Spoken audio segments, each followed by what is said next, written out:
Hello, I'm Daniel Bloodworth. We are Easy Allies, and this is the Easy Allies podcast. This week, we've got Michael Huber. It belongs in a museum. Michael Damiani. How's it going, everyone? Making it all happen in the control room, Isla Hink. Hi. Belloc! Belloc! Damn it, Belloc! Damn it, Belloc! Don getting all the juice prepped over there. He's prepping the juice. Cover your eyes. Don't look at the light, Mary. Miriam, keep your eyes shut! And Gabby squeezing the tweets. I don't like that. I don't like that. I don't like that. Squeezing the tweets. Friends, we're here to talk about what's new, what's news, and what we've been playing. However, this is a crazy freaking December, dude. What is going on? Somebody took the sign down. Yeah. There's a sign that's usually up. It says no games, don't put games out in December. Yeah. We're done. But no, they didn't listen this year. They took the sign down. It's a revolt against early goaties. That's Right? what it is. Right? Because we've got Indiana Jones to talk about. We've got the secret level show to talk about, which Don got some early screeners on that. Yeah. Don kind of got a surprise. I just sent him this code. We got this pinball game called Xenotilt. I sent him like, Don plays pinball. Any pinball with some the of name these Xeno he in doesn't like at all. Some of these are great. This one he's liking, or at least Sick. he was last week. Oh, okay. Maybe he's not now. We'll Things find could out. change. Yeah. We'll find out. Damiani has been playing Fantasian Neo Dimension. Nice. Which we've been excited to see on consoles. Isla's got some smaller games, but those are all bangers too. We got Monument Valley 3, we got 30 Birds, we got Sorry We're Closed. Damn. There's another game that we cannot talk about tonight for the live stream, but we will have a thing up in the morning for. Ho, dear reader. Yes. We Yeah, you just shot that recorded it. right on this desk a minute I ago. remember. Literally just recorded it, Huber. I remember. And we haven't even touched Marvel Rivals yet. That I know, we just downloaded it. just came out. It came out like 40 minutes ago. Yeah. And there was a PC gaming show thing today too. So we'll go over some highlights for that. Mostly preview stuff for, but at this point everything is 2025. But yeah, some stacked December and then more things that are coming out next week, as we've learned the past couple of days. So Crazy. But we are going to start with games this week. Then we'll get to the PC gaming show highlights after the games and all the news and stuff. Because we got to start with Indiana Jones, Huber. Dude. Huber finished late last night, early this morning, essentially. I think I'm more than halfway through. Because I was ahead of you, and then you leapfrogged over me yesterday, basically. Couldn't stop playing this game. Yeah. Could not stop playing this game. So you would say it belongs in a video game museum. Good way, right? Dude, yes. Oh my God. Where do we begin, Blood? What do we do? Yeah, well, I mean, I just some top level stuff first. I mean, I think we were really unsure what to think about this game throughout 100%. the previews and the trailers and all of that. Just was not sure. Yeah, it's a hard game to show. Any kind of immersive sim, I think, or immersive sim light, is harder to show because it demands a certain pace. Right. You know, it wants you to be immersed. It wants you to take your time. It wants you to explore. I literally think the slower you go, the better this game is. 100%. This game is confident. This game is mature. This game respects the player, and it's just so well written and designed. I am so excited to sit here for the next 15 or 20 minutes to gush about pretty much every single part of this game. Every single part. So where do you want to begin? What are we talking about? Damiani's got a question. One question. Ask as and many. it's the only story-related thing, and it Yeah. pertains to the beginning.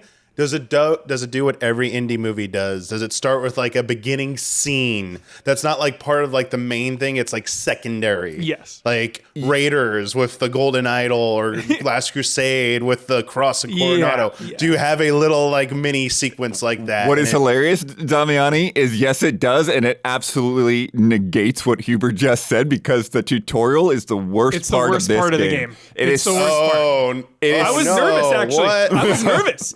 No, What? The first 20 minutes of this game are mind-bafflingly strange and cumbersome. Yeah.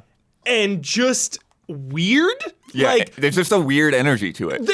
Everything yeah. about it. So like, I finished the tutorial and I'm like, okay, like this game will be fine. And then you get to like the first real zone and you settle in, and then you start actually playing the game. Like, the intro, pay no mind. It's fine, whatever. It's weird because like you're basically just slow walking through the forest with some other guys and not doing much else. Yeah. But then like they clear away like a statue and one guy just disappears because he got scared. But like it just didn't feel like, it just felt like, where did that guy go, dude? Yeah, it's weird. Just like, just the whole thing. It's just weird energy. It's just weird. Okay. Yeah. So get through the first 20 minutes. It's fine. Just ignore it. It's fine. Whatever. Yeah. I guess we can start. I mean, we don't want to go into spoilers, of course, but like we can start with story. Yeah. And another thing that I was surprised by is Troy Baker's performance in this. Fucking incredible. Troy Baker. I really incredible. In every trailer, I felt so many times where it was like, that's just Troy Baker. Yeah. And in the game, they're like. That stuff, you forget. That stuff comes up now and then. I'll hear a thing. 100%. And it's like, oh, there's Troy slipped in. Yeah, once in a while. But most of the time, it's like, oh, I'm listening to Indiana Jones. Yeah. I'm like, this is just Harrison Ford. Like, holy crap. It's they knew crazy. what they were doing. Yes. They put in the takes that sounded most like Troy, just like the part-time line in Kingdom of the getting the worst ones out of the way. Yeah. So in the trailers, save the best for the game. Yeah. He was incredible. Yeah, I will say the one thing that was funny that occurred to me, the more of the tells that something is Troy actually come from mocap. Huh. Like the way that he is like physically moving reminds me more of Troy than the actual just the VO itself. Sure. Sometimes. Yeah. But there's so much of it. It's like it just sounds like Indiana Jones. It's just they just deliver those lines just right. Yeah, super good characters all around. I mean, this is Machine Games, so you know you're gonna get some kind of like outlandish, inglorious bastards-esque Nazis, of which there are for sure. Still a really grounded game. Indiana Jones, the whole franchise gets a little fantastical and a little over the top, but it's all rooted in, reality and being grounded. And the supporting characters as well. You and Gina are the two like main duo, and then like each location you go to, you kind of meet some other. Yeah, you kind of have like a main contact in each place. And each one's kind of interesting. Nice. We saw in the footage a little earlier, like there's in the Vatican, Antonio is there, and he gives you the priest disguise, which kind of introduces that whole mechanic. Yeah. Oh yeah. And there's some other like smaller side characters and things that you meet throughout.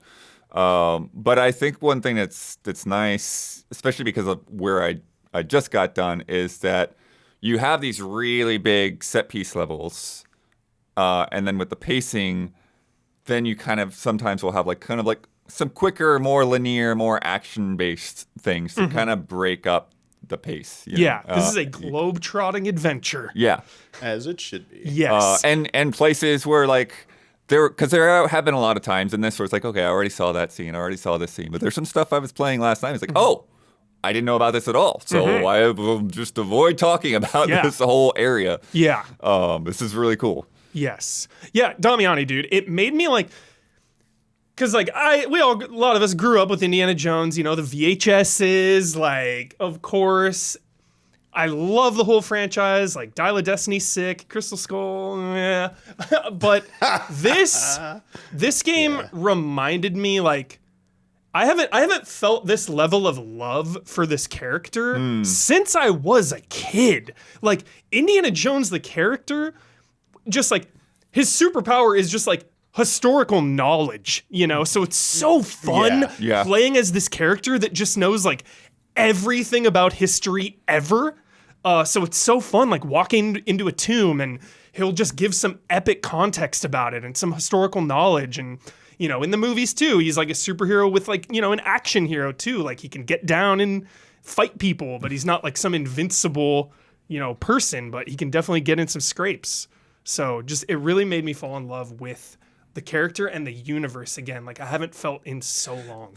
And these are good ways. Like video games to me, like this, are such a great way to continue franchises like this, especially two reasons. Like actors are going to get older and will eventually die, and no one really wants to get into the AI bullshit stuff, but video games seem to be an acceptable way. Like, hey, you're setting it as a younger version, and like everyone's just more willing to do that. Cast someone who just sounds like them, make it look like them. We understand it's a video game and it's like not real person. It doesn't seem like a disservice or dishonor to their legacy. And you saw this with this, and you see like Ghostbusters has done this. Like it was even canonical with that Ghostbusters the video game when they couldn't make 3 forever, right? Yeah, and before they brought the stuff back. So like this is like such a great way to do it, and it's very good to hear this because both of the more recent movies I will see or hit or miss depending on like your perspective, and you might have liked one or the other, but like I watched both and neither of them quite felt like the original trilogy because it's so difficult to make anything that feels like that anymore.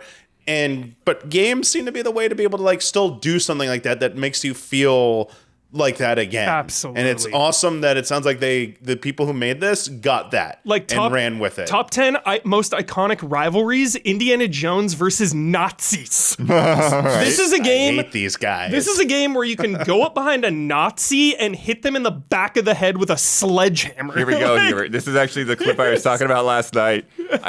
Classic stealth move. Yeah. Like let them see one body and then just hide in the corner while they each come in. Yeah, some of the stealth. So the stealth definitely prioritizes fun, which I appreciate. There's definitely like you can just crouch basically in front of everyone. Like no one will be like, "What are you doing?" You know, if you did that in Hitman, everyone would be like, "What the fuck are you doing?" Like crawling around. Like you can crawl around and jump around and be weird in front of just about everybody except captains, they're called. Yeah. Captains will be like, yo, or if you go into a restricted area. But like so many times there would be a body in front of an enemy and the enemy would just be like standing there, like whatever. So there's a little bit of suspension of disbelief, suspension of belief, whatever that phrase is. There's a little bit of like leeway you kind of give it because they are prioritizing the fun with the stealth. So there are 2 difficulties above the default, so that's part of it too. Okay, I talk about difficulty a lot, and it is never.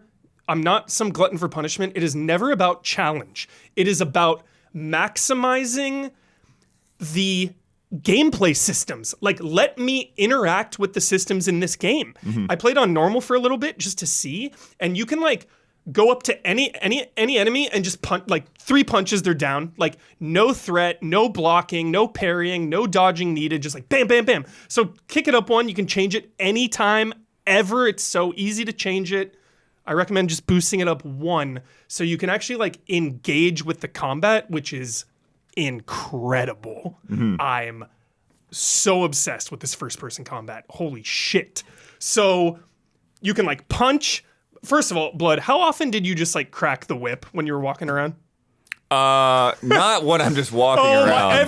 But there's some nice. I had a whip. I had a whip countdown. Basically, like every 2 or 3 minutes, I was just like, whoosh. The whip is so incredible. You can like whip a guy, grab him, and pull him towards you. Grab him, and then just punch him. The sound effects, like, oh my god, like. Again, on a little harder difficulties, there's bigger guys, and when they punch you, the sound is like deafening. You lose like half your health. They're just boom, boom. So you gotta like parry them. You gotta watch your stamina. You can like do perfect dodges. Yeah. It's actually really simple, but really technical.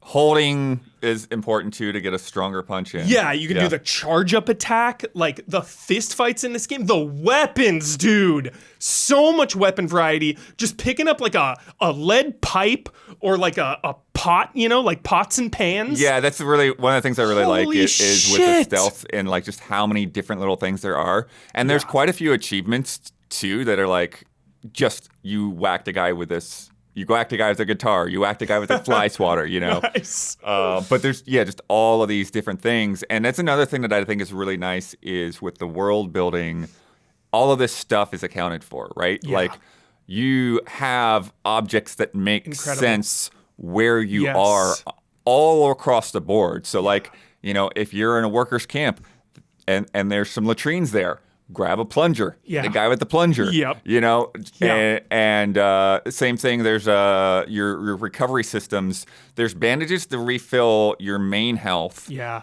Then there's like bread items. Bread and fruit. To like Temporary health and give you- stamina. temporary health buffs. Any bad dates? There are dates. There are dates. There are dates in Egypt. There are There are no dates. dates before Egypt. Yeah. That's what's really cool. Yeah. But like in the Vatican, you've got like donuts and bagels and things. And then you get to Egypt and you have this more like these local styles of breads. And so those little nuances change Yeah. throughout. And I think that's another part, when we're talking about the story and stuff, is just there's so much time that you can just like wander into a part of town and like listen to a little conversation or It's something. incredible, dude. There is one part in Giza where there's just this woman who is a storyteller, and she's just got like this crowd of people around her, like sitting on pillows, and there are multiple stories that she tells that you can just sit down, just hang out and listen to her little tale. Yeah. You can even and do little quests for people. Someone was like, oh man, like where did I put that paintbrush?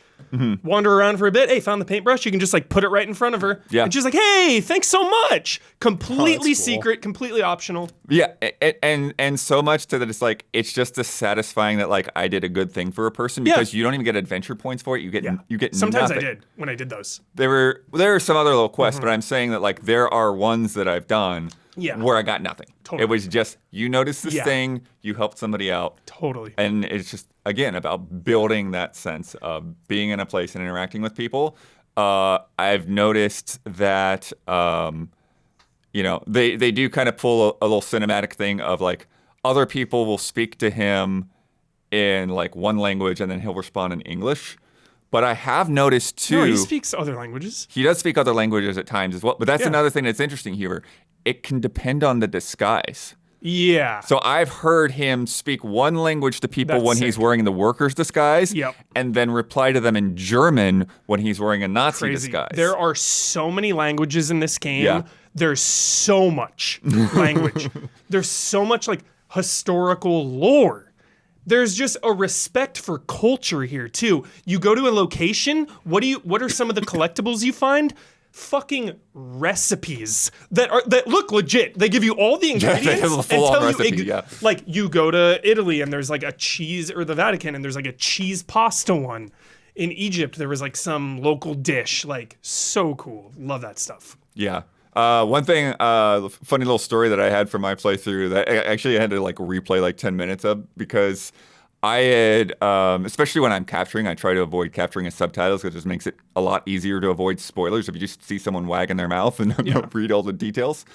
So I had subtitles turned off, but then, and for the Vatican, like it was actually like really nice and immersive, because it's like I didn't catch what like people were saying to me if they're speaking in Italian or something. Yeah. It's just like, they would say something. If Jones responded in English, then I would kind of pick up the context or whatever. Yeah.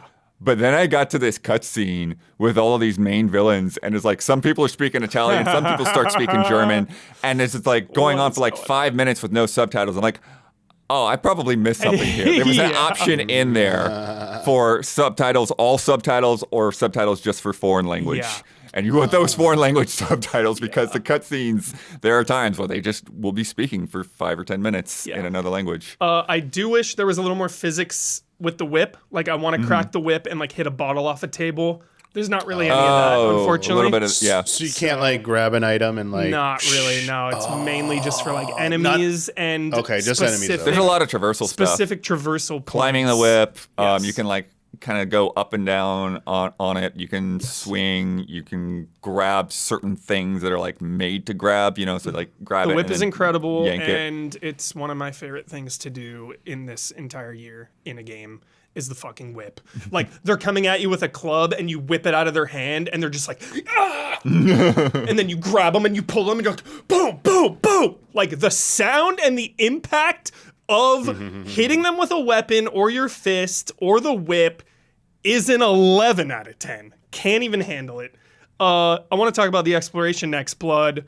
Well, Holy before we get to that, one shit. other little thing about the stealth and the combat, because I've been playing this like a stealth game, right? Same. And You got to, baby. with Dishonored. the disguises, which is really interesting, is that like the enemy disguises, like the Nazis and the black shirts, they're a little harder to find. I had to help Hugh Yeah, find one of the I was first like, one. shit, man, I missed that one. I couldn't find it. And it's just it's a really nice reward because, like we're saying, there are like these kind of like little military installations that are fenced off, and so if you go in there, like any of the guards see you and they're like, hey, what's going on? Why is this guy in here? Yeah. But if you get one of those disguises, then they'll just like stand aside, let you through. Yeah. And you can poke around. You still have to watch out for the captains. Yep. The captains are always something you got to watch out for because they know they're men, right? Like they know who's supposed to be there. Totally. But it's like I said, it just feels very nice and rewarding to be Everything able in this game to is so go rewarding. in there and just be able to move around a little bit more freely with that stuff. Yeah, with stealth again, it's just very friendly. So like you can have a full blown, Metal Gear freaking caught deer in the headlights. Like everyone is after you, and then Last of Us style or whatever, just like break stealth, go hide, Yeah. come back, and it basically resets everything. Everyone will be like not on alert anymore. It'll be fine. You don't have to, you didn't botch the whole level. Right. It just goes back into a neutral state. Yeah. So just very friendly with that. But and you can even like clear again. It's super. It's funny because I kept thinking of Star Wars Outlaws before they patched it, where it's like, oh, you get caught, you don't even have a chance to go guns blazing, because in this, if you want to, and if you're able to, you can go guns blazing. Maybe there's like 4 guys in a camp and they see you. You can like take them all out, Yeah. and then you're good for a while. So I Yeah. just appreciated But the way you. The can interesting adapt thing, to the though, situation. Huber, is that I'm 20 plus hours into this game so far. I have not once fired a gun. Gotta fire that gun, baby. Except in like a very specific sequence where like this is all you can't have a choice, right? But it's interesting that you can do that, and then you can also like flip a gun over and use it as a melee weapon with the durability. It's like you get like 2 or 3 hits, with that gun before it breaks, smashing people over the head with it. But I kind of like that, and like I was 85% stealth, 15% guns, probably. Yeah, there's only like one point last night where I was like, okay, guys are like actually starting to shoot at me now, so like maybe I should pull out a gun, but most of the time I've been really, satisfied with the stealth. So I want to talk about why this game is a fucking 10 out of 10 is because of the exploration / puzzles / XP dopamine. Holy shit. So one of my biggest criticisms of the Wolfenstein franchise is the progression in that game. I hated the way you unlocked skills. You would have to like do 25 headshots with a pistol to get more pistol damage. And it's like, okay, well now I have to only use the pistol and get headshots during this encounter. I can't just like use everything and adapt and play. I have to like specifically do one thing. This game gives you adventure points for pretty much everything you do, like finishing a quest, using your camera. Well, it doesn't give you for combat. Not combat. Yeah, not like it's about killing quests and discovery. Quest and discovery, good call, yes. And with those adventure points, you can use them to basically unlock books. You find a book in the wilderness, in the wild, a book will be like, you do more melee damage. To unlock the ability then, when you have the book, costs those adventure points. Yeah. For a while, and I was doing everything in this game, 100%ing this thing. For a while, I was like, oh, I always had enough. And then later on, it's like, oh, these are so expensive. There's a few that were like really expensive, especially when they come to like your health and stuff. Yes. Because there's some that like will give you more health, or that will like combine 2 bars into health into one, so like it's easier to regenerate. Maximize resources there. Yeah. The camera is so freaking fun. Like you just pull it out. You line up the shot. It's just so simple. It has this nice, satisfying click. Yeah. The adventure points will pop. Indy will give some epic lore about what he photographed. Like, it'll go then. The picture you take will go in your journal. Like, Oh, I was wondering about that. I didn't look at. Okay, I didn't know where that was. Cool. so satisfying.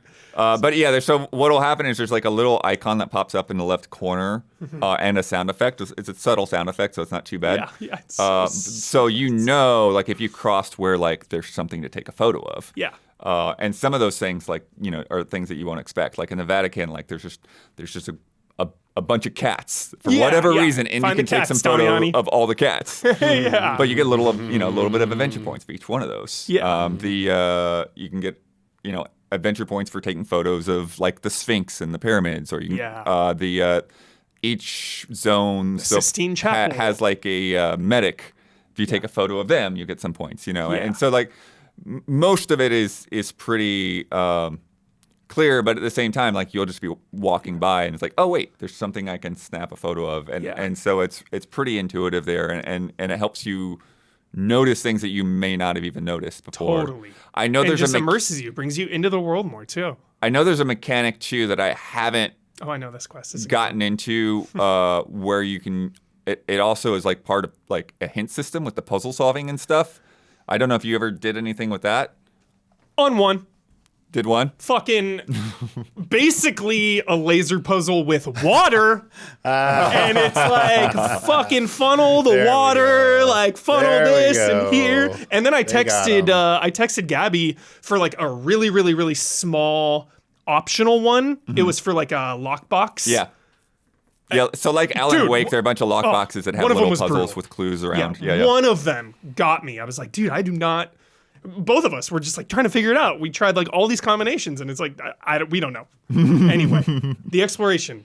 So, for example, let's talk about like the Vatican is like the first area you go to. So you have your main quest in like the big zone, and then you have a couple side quests which are mostly incredible. Yeah, there's They a lot have of really great full- story side quests, yeah. Really good story, full-on cutscenes with main characters. They usually incorporate like optional tombs, top 10 things in any video game, an optional dungeon. Yep. Yes, please.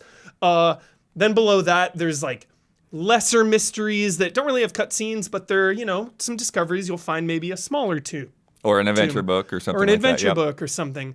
And then also the locations have just like hidden collectibles and books and the medicine you were talking about. You can find medicine to give to the doctors. Yeah. Yeah, that's how. things. So, yeah, to raise your health and stamina, you have to trade medicine bottles that the Nazis have stolen to the medic.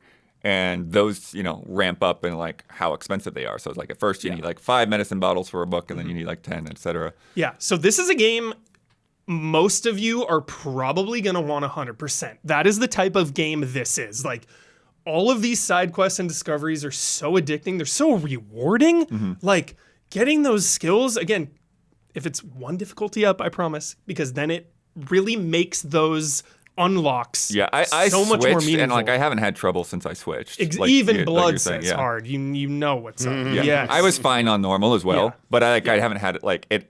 Obviously we play a lot of hard games, Yeah. so it's like that don't have any options. Yes. So the hard on this is not too bad, I don't think. Yes. So, and then there's also money in each zone, economy, which was okay. I was never like, I need money. Maybe like once, one and a half times. because most of the time the money is for their little guidebooks that you can buy. Yeah. So there are certain things that you need, like the camera. Like, Yeah. go and get that camera first thing. Don't. You got to buy the camera. Yeah, because if you start exploring without it, then you're just going to waste time and have to retread things. So like the camera and then the lighter you also buy.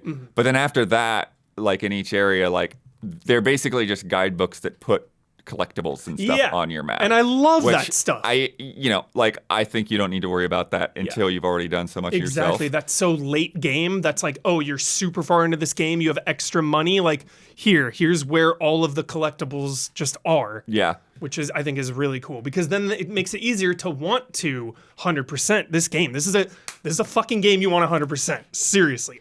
Everything in this game.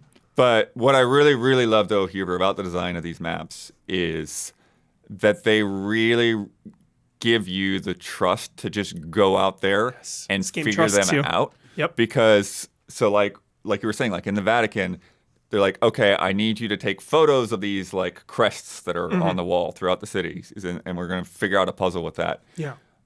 So you need to go to the post office to get the camera. And that's it. Every other quest from that level is about you coming across something in the level and it presenting it to you, right? So like even when you find like the professor and all of that, it's like, okay, you could have maybe talked to the professor first, or you could have picked up a note first, or whatever that got you on the trail of this quest.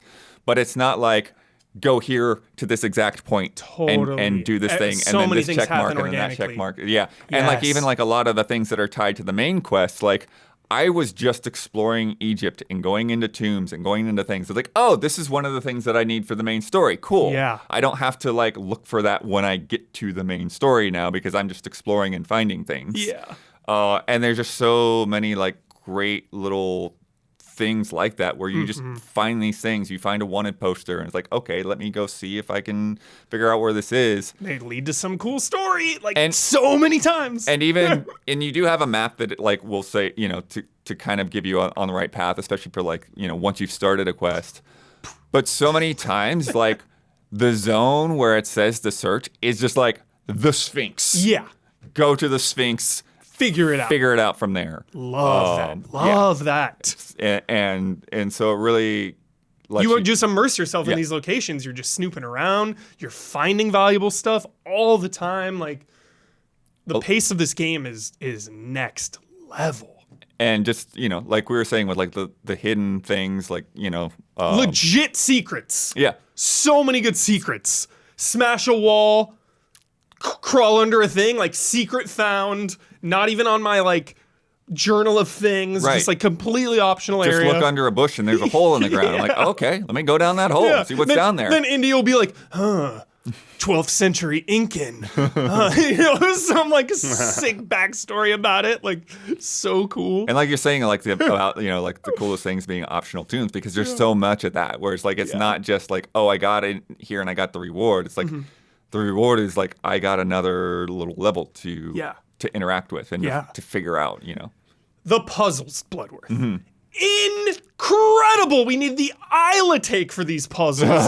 They're so good. And I was shocked by the range of them, from like tiny little brain teasers to like big mechanical structures, and also the variety here. I mean, it is mind-blowing the amount of variety that they have with these puzzles, Blood. There's like freaking traversal ones. There's tracing lines ones. There's riddle ones. There's pressure plate ones.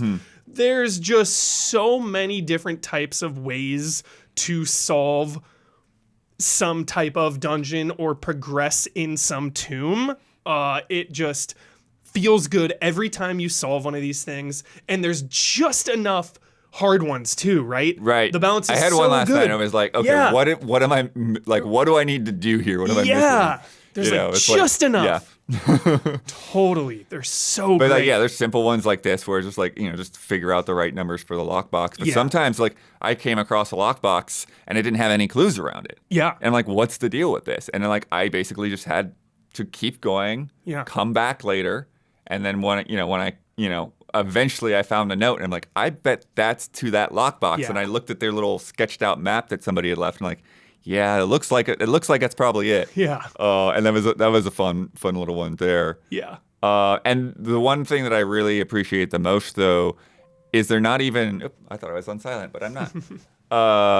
They're not even like the hardest puzzles, I wouldn't say, but they're just some that are like these just crazy mechanical devices where like you're pulling this lever and you're turning this thing around, Yeah. and it's just like somebody had to devise this physical Yeah. object to make this puzzle work, and it's kind of amazing to just to watch this like kind of clockwork thing in action. Yeah. And just sometimes how you have to consult some notes that you found.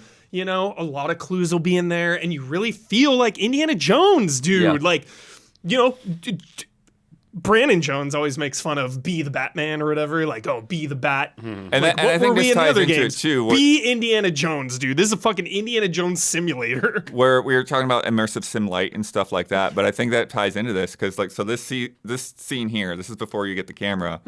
you're supposed to go to the post office, but there's like a military blockade. It's like nobody's allowed through. Taking the so you have to rooftops. figure out how to get to the post office. Yeah. And like any good immersive sim level design, there are multiple ways to do that. And it's up to you to kind of observe and figure out. And sometimes you'll go in one way and then on your way out, you'll find another path that you didn't see on the way in. And it's like, oh, okay, I could have gone under the floor here. You know, it's like, so it's really nice. And it really, again, lets you feel like you're leading the way and you're not just following a marker on a compass or something. Absolutely. Love this game. I was blown away. I couldn't stop playing this game. This is a game that's just like, it is so addicting. Wanting to, like, that feeling of just wanting to do everything in a game is so good. And I haven't felt that in a minute. And this game absolutely did that for me. Where it's just like, I can't stop playing this and I'm going to do everything. I just started like going back to locations and just like finding all the medicine bottles. I'm like, I'm just going to collect all these because like pre-release stuff. We are semi-beta testers. Like, I had a legit game-breaking quest, so I can't finish one of the side quests. You still can't finish that one? So I won't be 100%ing it, unfortunately, because one of the main side quests just bugged out. I'm hoping a day one patch, because did you see the thing for PC? PC ray tracing is not enabled for the early access people that paid $100. Or not fully enabled. Like, they have to wait for the December 9th patch. That's weird. Yeah, it's super weird. That is weird. I played it on Series X. It ran like a freaking dream. Just little things like the cutscenes would like stutter a little bit. Yeah, there's a thing that happens sometimes when they change camera angles that like there'll be like a slight stutter, and I hope that gets smoothed over. Yeah. Because that's one of the things is just how smooth that this motion is when you're walking around in first person. It's really great and really helps sell those environments. Like even though it's a video game, like the first time I walked into the Sistine Chapel, I was like, like, because I wasn't even expecting that I was there, right? I just like walked through this door and was like, okay. Oh, we're in the Sistine Chapel. Yeah. Oh, let me just stand here for a while. And just that level of detail and the fact that it runs so smoothly most of the time. Yeah. But yeah, I had a couple of other weird little bugs, like you were saying. Had to, like, a button prompt would not work. Click, reload. So I had to reset. So little tiny things that absolutely should be taken care of within a couple weeks or so, if they're not already taken care of. What's most important though is when you're playing the game, it runs like a dream on Series X at least. So, just shout out to the whip. Love that whip. The traversal, it is incredible. Like when you are whipping, zipping. Oh my God. Like, nice. I'm going to boot this game up now every so often just to whip. Just to crack the whip. Just to crack the whip. Holy shit. That's actually a mechanic to for dogs. Yeah. If you don't want to shoot dogs, just whip them. Just crack the whip, and they're like, they'll flee. They'll just back off. Yeah. Cool. Anything else? Any other questions? Any other questions, comments, or concerns? This game is amazing, and I know there's recency bias here, and I'm really hyperbolic sometimes, but dismiss me at your own peril when I say that this is absolutely one of the best games of 2024. Maybe don't have your goatees before the year is over. That's all I gotta say. Goodness. Dang. Nice. Yeah. Next up, we're going to talk about Secret Level. So we got to do a little magic trick and get Dawn in here. So Dawn, Secret Level has been so hyped. Yeah. I'm so excited. Max hype. Like the whole concept around it is exciting. Yeah. Like having these canon storylines within some of our just favorite video games and properties. Yep. You had the chance to watch some episodes pre-release. It's coming out in a couple days for everybody on Amazon Prime. What is your gut take here? Okay, so Secret Level. Yes, max hype going into this thing. As soon as we saw the initial trailers of it, it was like, I love this concept. Games we're familiar with mostly, but just somewhat of a new take, really high budget looking and everything. Yeah. Overall take is this is just extremely easy to consume, first of all. Okay, they're very brief episodes. They're short, about 12 to 15 minutes each, I think. So just fly by. I mean, if anything, probably, you know, that's one of my criticisms. God, I wish each one could have had like 30 or 40, 45 minutes, something like that, because they are so brief that a lot of times it feels sort of just like a conceptual sort of thing that's happening, and then you got to kind of move, just an introduction, you know? Totally. It doesn't have the time to go like deep into emotions. 100%. Yeah, it just kind of sets stuff up or gives you a concept and kind of rolls with it. There's the vibe of the scenario, you know? Some of the things that I loved about it was the art. I mean, the number one thing, the animation and art styles on each one of these were like absolute top notch. Just like beautiful, captivating, and the art style they picked for each one was like so complimentary, I think, to their related franchises and everything. So just visually, it was a feast, every single one. Some stronger than others.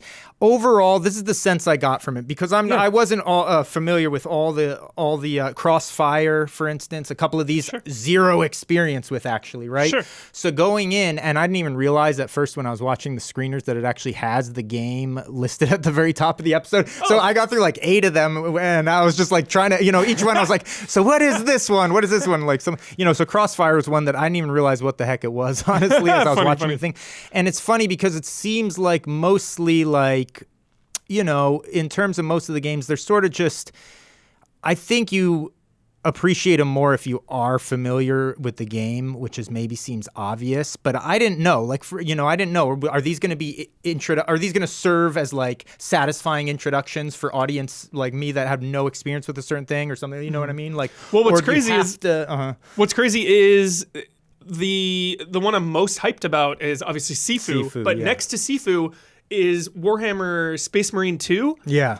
Legitimately, they announced it before, it takes place after the game. Yeah. So it's like if you haven't finished an entire game, that's interesting. Should you watch that? Well, that's it. I didn't know that, and that's interesting because that's the vibe I got of it overall. Is like, if you're familiar, you're gonna appreciate it more because you're gonna like understand the like nods or whatever. There's gonna be more value in that, you know. So all of them are like, you get it and it's fine and it makes sense the way they had the concepts. There weren't any that were like, well, I just don't understand what's happening in this universe. Like, they all were nice introductions to the world, but you could sense that on things like Crossfire. Like, I think I'd be like appreciating a lot more of this if I was innately familiar with the property. They're probably doing like moves from the game or something. Like exactly. a nod, things or like, are happening, that right? Like, this is a super recognizable. So for the ones I did, though, I mean, it's funny you mentioned Seafood. That was one of my favorite episodes out of the ones I did see. Yeah, extremely good. That was one of the highlights. I mean, just not only the art style, but the whole way they especially integrated the like, you know, death concept and everything in that was really well done. And also I think that kind of felt like it served as a better way of like, you don't have to play the game for this to like conceptually introduce you to it in a really interesting It'll probably way make you want to play the game. Exactly. Yeah, it truly did actually. And all the like, you know, combat and martial arts in that one were really great. You just saw a little bit of Dungeons and Dragons. That was actually one of my favorite ones, the Dungeons and Dragons.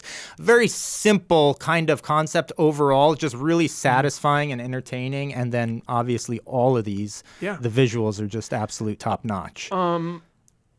Could be a spoiler, so be careful before you answer. Yeah. This being an anthology series, some anthology series have some kind of tie that ties them all together.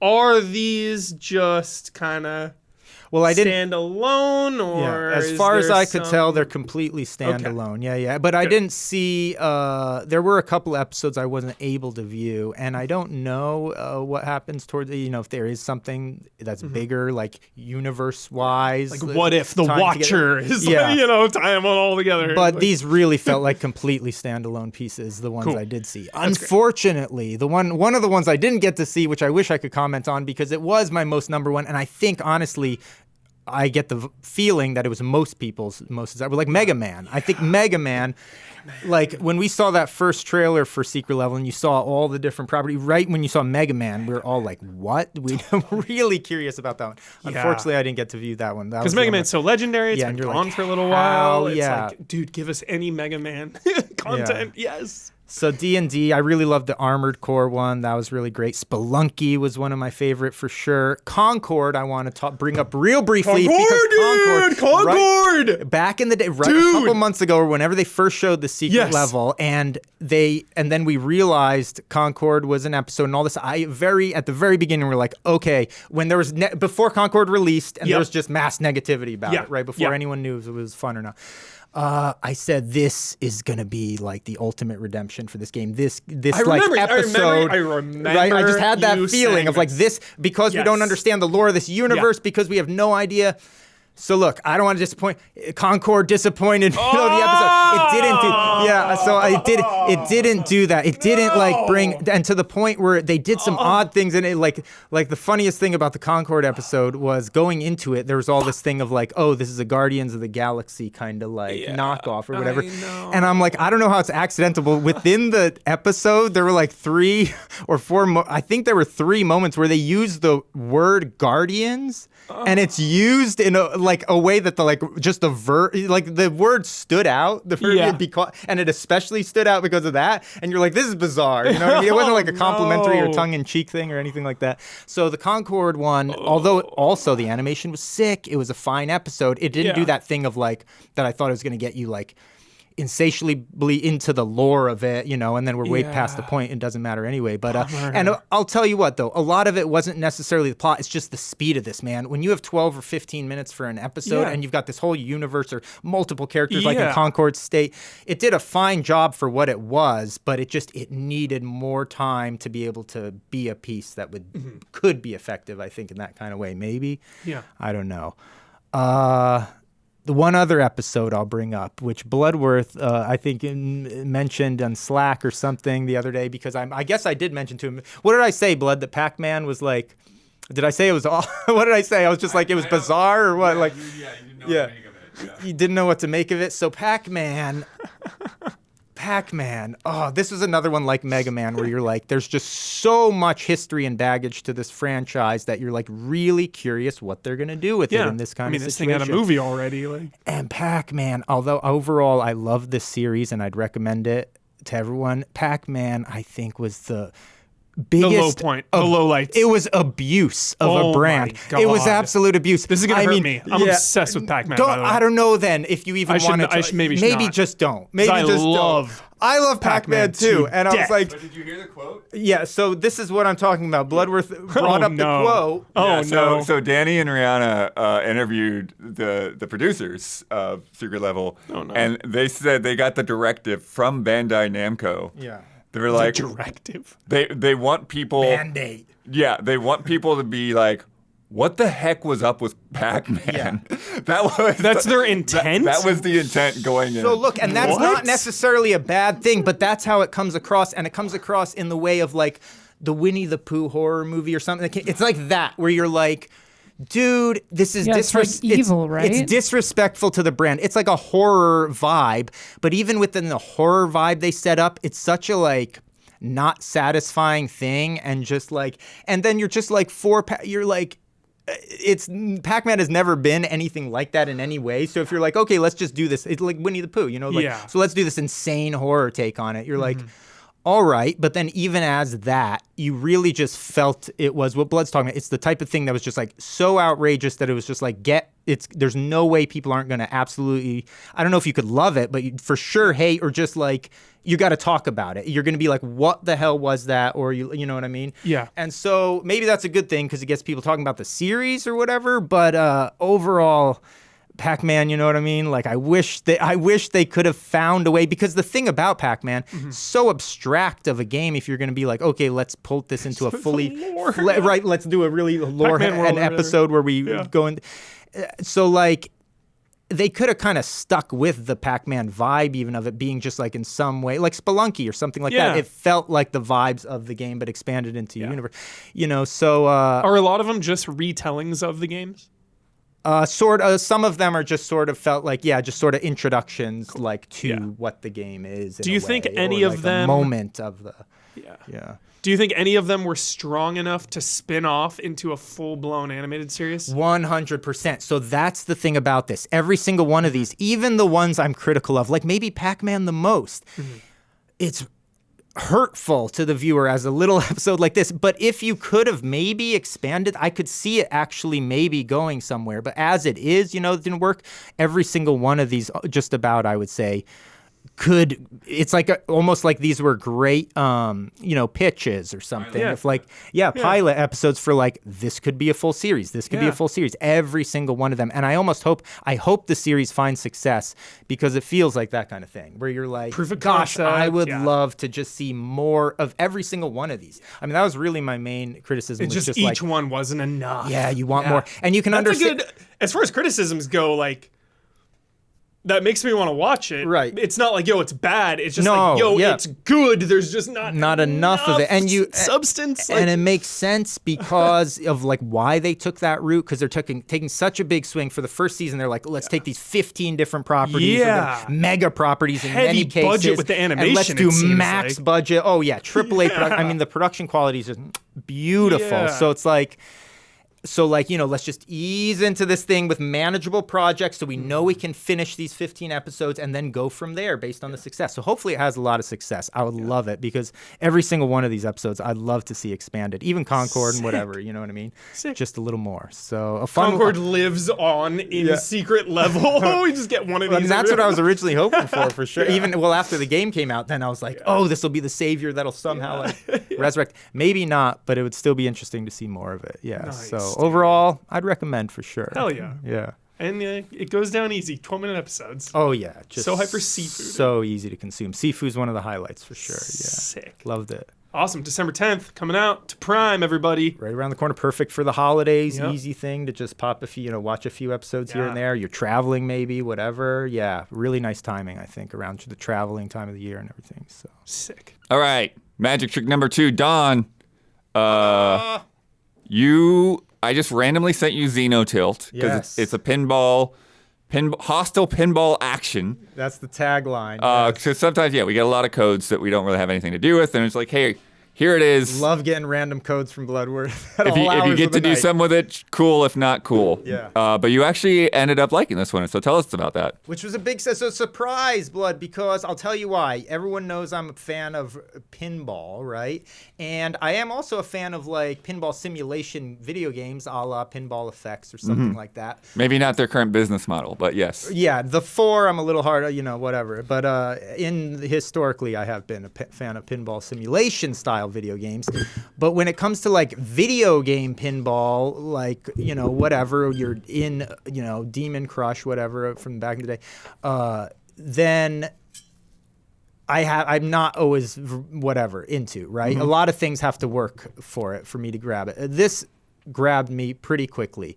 So this is actually a sequel to, I believe it's called Demon's Tilt, and it came out 2019, I believe. And I remember hearing about that one and liking how it looked, but it was just like the deluge of games, and knowing my history with, video pinball games, not always getting too into them, I kind of just missed it. So I'm glad you sent me this code, because it turned out to be incredibly awesome game. So visually, as you can see, I forget, what did Huber refer to this as? Pinball meets Geometry Wars. Oh, because it's just like sensory overload at first glance and at first play of this game, for sure. With just all the action and visualizations taking place, but just like anything, and that's one of the most satisfying things, honestly, about approaching any new pin in real life. A physical pin, it's just like, there's so much light, so much action, so much going on. It takes you a minute to get your bearings and figure out what exactly is happening. So that's the same with this in a very satisfying way. So at first, it seems like absolute visual chaos, but it's not long before you know exactly what you're looking for. You're really having a lot of fun. So the first and foremost, why this game is so sick is the physics and the camera work, which can often not work perfectly. Right, yeah. That is We so got that good. hot Don B-roll in there, too. Yeah, we've got a B-roll clip in there, actually, which is a lot better than this. It's like it feels excellent right out of the gate. The physics of it are excellent. The movement of the camera and everything. You essentially, and maybe if we see this, here we see some other B-roll here. So it's essentially 4 or 3 tables vertically that you're playing through, right? And that reminds me of some NES pinball or something like that. Yeah. Yeah, there's been several, and I forget too, right off the top of my head, there was another one where you could just go into all sorts of different regions of one giant pinball table. So that's sort of how this is, but it's organized vertically for the most part. And it's interesting because they do a really neat thing. You see on the left side of the HUD where they do T1, T2, T3. At first I thought this was just an awesome nod to Cameron, but actually it does correlate to the T1, T2, and T3, the tier of which table you're playing the level on. you're on, yeah. And so they have individual scores, and then they have individual sort of like power-ups and perks. Okay, real quick. So on the right side here, you see that matrix I'm dropping a pinball into? Yeah. You can, by beating bosses or finishing certain protocols on the table, you open up these ball locks and you transfer them into that matrix over there. And so depending how you line them up and in what quadrant and what series, you get various gameplay perks. And you also unlock multi-balls and stuff like that. So these characters in the center of each table, like this robotic sort of woman there, these are sort of essentially bosses, right? Bride of Pinball. Yeah. They're Pinbot. The Bride of Pinbot, and I'm glad you bring that up too, because there's a few a few nods this game does to a lot of different pinball games historically. But and here you see this character now in the center of the screen. So these are essentially these bosses that appear on each different area of the playfield that you have to destroy and demolish in order to advance, and then new bosses rise up. You also see you maybe can notice there's a lot of enemies that end up swarming and coming out and traveling around. So you're not just making contact with the different mechanical objectives within the table, but there's actually enemies that are moving within the table. That's like you going through a swarm of fleas earlier. Yeah, destroy. There's larvas and all kinds of sick things to destroy. So the interesting thing about it is you see these numbers popping up. A lot of it is related to your points, obviously, but it's also related to damage because depending on what your perks are, depending on what kind of things you're unlocking, multipliers, combos, you're actually becoming more powerful, right? So the way you're destroying things is becoming more effective depending on what you're doing. Now, at the top. At the very top, this awesome representation. I don't know if that is the Xenotilt, what this character is. She is the pinball table, but this is one of the main things that you're trying to destroy there at the top. And as we get through the footage, you'll see I start to do some heavy damage to her later on. Speaking of Bride of Pinbot, though, and this character they have here at the top of the table, it's just like one of the many things this game does that's great is the audio design, the soundscape. Each console, sort of like Genesis, sound chip, things like that. Pinball is very similar. It's like through the different generations of tables and through specific tables, there's really characteristic sounds and even just how a speaker sounds. Yeah, exactly. How specific, during different eras and stuff like that. And this game does such a great job of it's all original to this game, but it just has this familiarity and this really satisfying from the sound effects and the samples and the audio. It just bounced the flesh off of her face. Yeah, you see we're slowly bashing the flesh off her face and her true form is coming out. But I'm doing all kinds of damage here. It's really I think I was on a better run earlier. But so the soundscape in this is awesome. The music is awesome. This is pumped up kind of synth soundtrack. And it has so it gives a real familiarity to the player. You've got all these voice samples of this character, this female kind of robotic voice samples, which are just so awesome as you're doing damage. It's a great kind of feedback, and that's been popular, on many pinball tables. Going back to Xenon, Bride of Pinbot, all through history, it's been a common kind of thing of getting voice feedback as well as sound effects as you're destroying things on the playfield. So this game excels at that as well. The sound is some of the greatest thing about it. Fleas are back. Yeah, there's some fleas there. Oh, and so one of the big things I didn't mention too, an extra mechanic that's in this that's not, a dish on top of the pinball gameplay. Here you might see it. Oh yes, look at that arc laser I'm firing. I have these turrets down there, and as you can see, and when you catch the ball with your flipper, if you have ammo, which you can collect, you either have a machine gun type blast that you can unleash from your turret, which will clean up a lot of these loose flying enemies or just do damage to whatever boss you're fighting, or when you build up the proper ammo, you can release this arc laser, and other kind of weaponry as you advance through the game. So that's kind of a neat mechanic that they toss on top of it. Sick. Flaming Jaguar here. Yeah, the character design of the bosses, just the whole look of it, awesome. I love it. The way the lighting shifts and evolves as the play field goes on. And there's just like all these destructible elements to the play field. So it's really neat how the gameplay just continually evolves through the transformation of, like, you know, you're destroying targets and then new targets are rising up and then enemies are coming out, but you're still within this fixed construct of a table. And there's other modes. There's a whole bunch of cool other modes that actually some of them do provide ulterior secret kind of like areas of the playfield that are not here that you're seeing that you can get to. They have all sorts of different various objectives and stuff like that. But one of my favorite modes is this time. There you see I destroyed that boss. And then you get this red orb there. That's like another thing you're trying to take out, these red orbs. There's a million different objectives and things to do on this table, which is just sick as hell. But, so I'm in time crunch mode here. You see the time remaining on the left side of the HUD there again. Don, I'm always in time crunch mode. So this you like, Blood, because you're up against the gun to the extreme. And so you're trying to hit different objectives and do different things, sort of like checkpoints in a racing game, in order to get more time, and that you're trying not to run out. But your score is related directly then to how long you're playing. What's this, some kind of chupacabra now? What is this thing? Look at this cat creature. And I like this time mode too, because visually it just gets like unbelievable. And as you can see, I lost some balls there, but they just keep giving you as long as your time is going on that. The main thing is you battling with his time. Got it.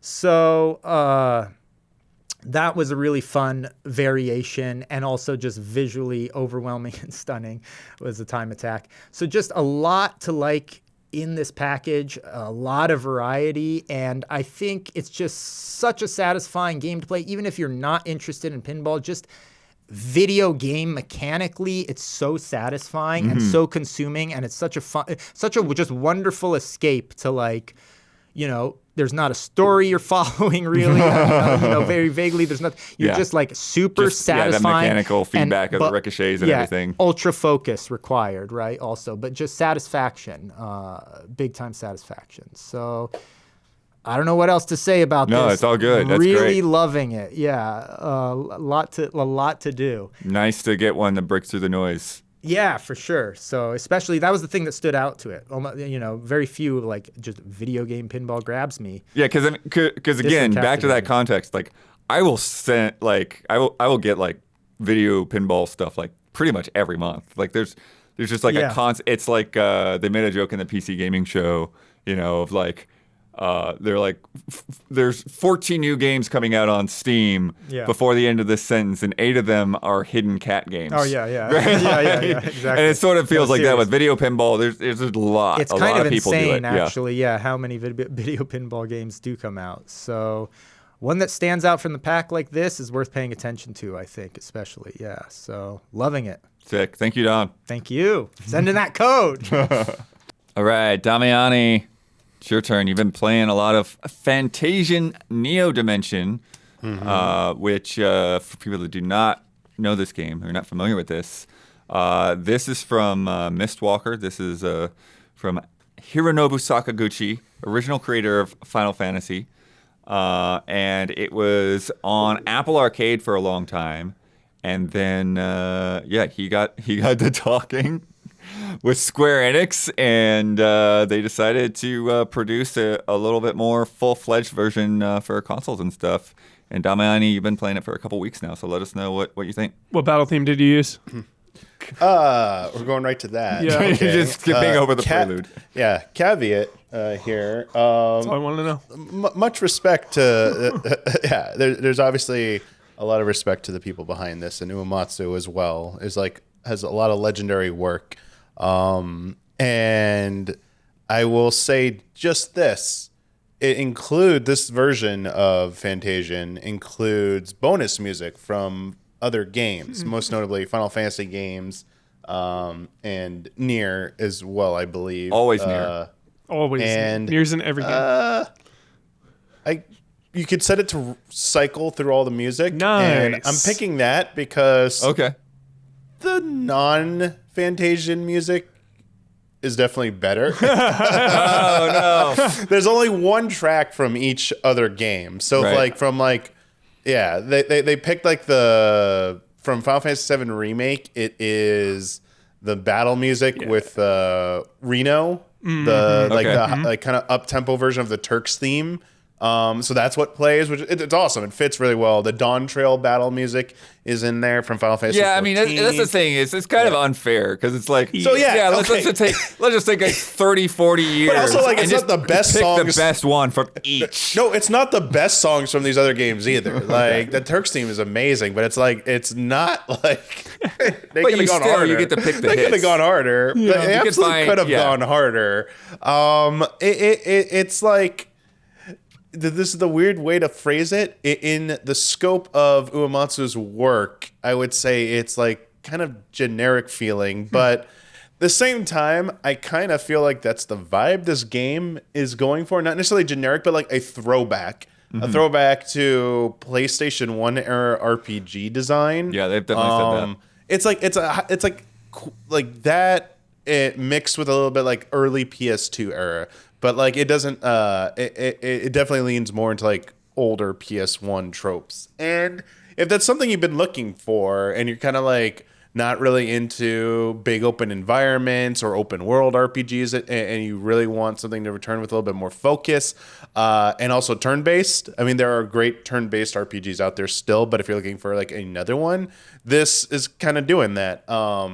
This version also, so the Neo Dimension version has fully voiced English and Japanese dialogue for almost a lot of stuff. The main character, ever the main characters are speaking, they're fully voiced. So that is fantastic. I don't know if the Apple Arcade version was fully voiced or just only had like maybe English, but like both language options are there. And that's really nice to have.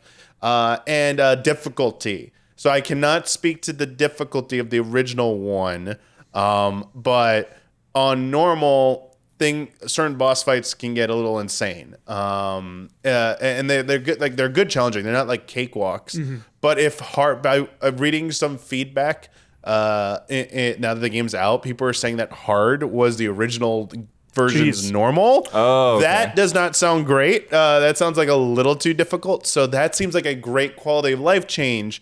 And you can change it. Is it difficult in the sense that like you just need to grind a lot more? Yes, a lot of grindiness, and you could like if you didn't know, even if you were above level for a certain boss, it was difficult to figure out when you were leveled up enough to really take on a boss. So you do the boss fight, get kind of far, still lose, have to go back, grind a bit, and it takes a while. Like I can't imagine doing it that way. That seems like a terrible way to play this game because it feels like in major environment where there are random encounters for fights to earn EXP, there's like kind of like caps at a certain point where like you're not really it's diminishing returns where it's not really worth it to do that. Now maybe much further in the game that changes, but there is a system in place here that I think alleviates one of the concerns. The random encounter rate was another thing that was brought up a lot. Yeah. Because they are pretty frequent if you enable them. But there is a mechanic in the game where You basically you have a bank device battles, that can store whenever a random encounter should have happened, a flash on screen happens. It's like you absorb this energy orb into like this device, and there's a meter that fills up. And it fills up when you store 30 enemies. And once it fills up, the next time it's about to trigger a random encounter, you must fight 30 enemies. Now, it's not literally 30 enemies on screen. It's finite amount of enemies, and then another waves keep filling in as you kill them. And they're not as bad as they seem. So if you really just want to focus on exploration and walking through these environments, which that's the other big thing about this game, handcrafted diorama environments that were then like 3D scanned into the game. And so there's like hundreds of them. And this is like one of the biggest calling cards of this game is if you want to see something that doesn't really quite look like anything else out there, or very unique in that way. And that is was something also that's special, something they were yeah. saying, comparing to the pre-rendered backgrounds of the PlayStation era. Yeah, It definitely feels like that, but nicer, because those, the way they did this is a better way to achieve that. Now, obviously, we have better tech, and it's easier to make that type of stuff, but still very skillful to make that. I will say a little thing that's like kind of I don't want to say janky, but just jarring, I guess, is when you the camera shift in perspective in certain spots where you're going like maybe down a path in a forest and you're like in an overhead perspective and then it shifts to like a side perspective. It's a little jarring sometimes when it does that.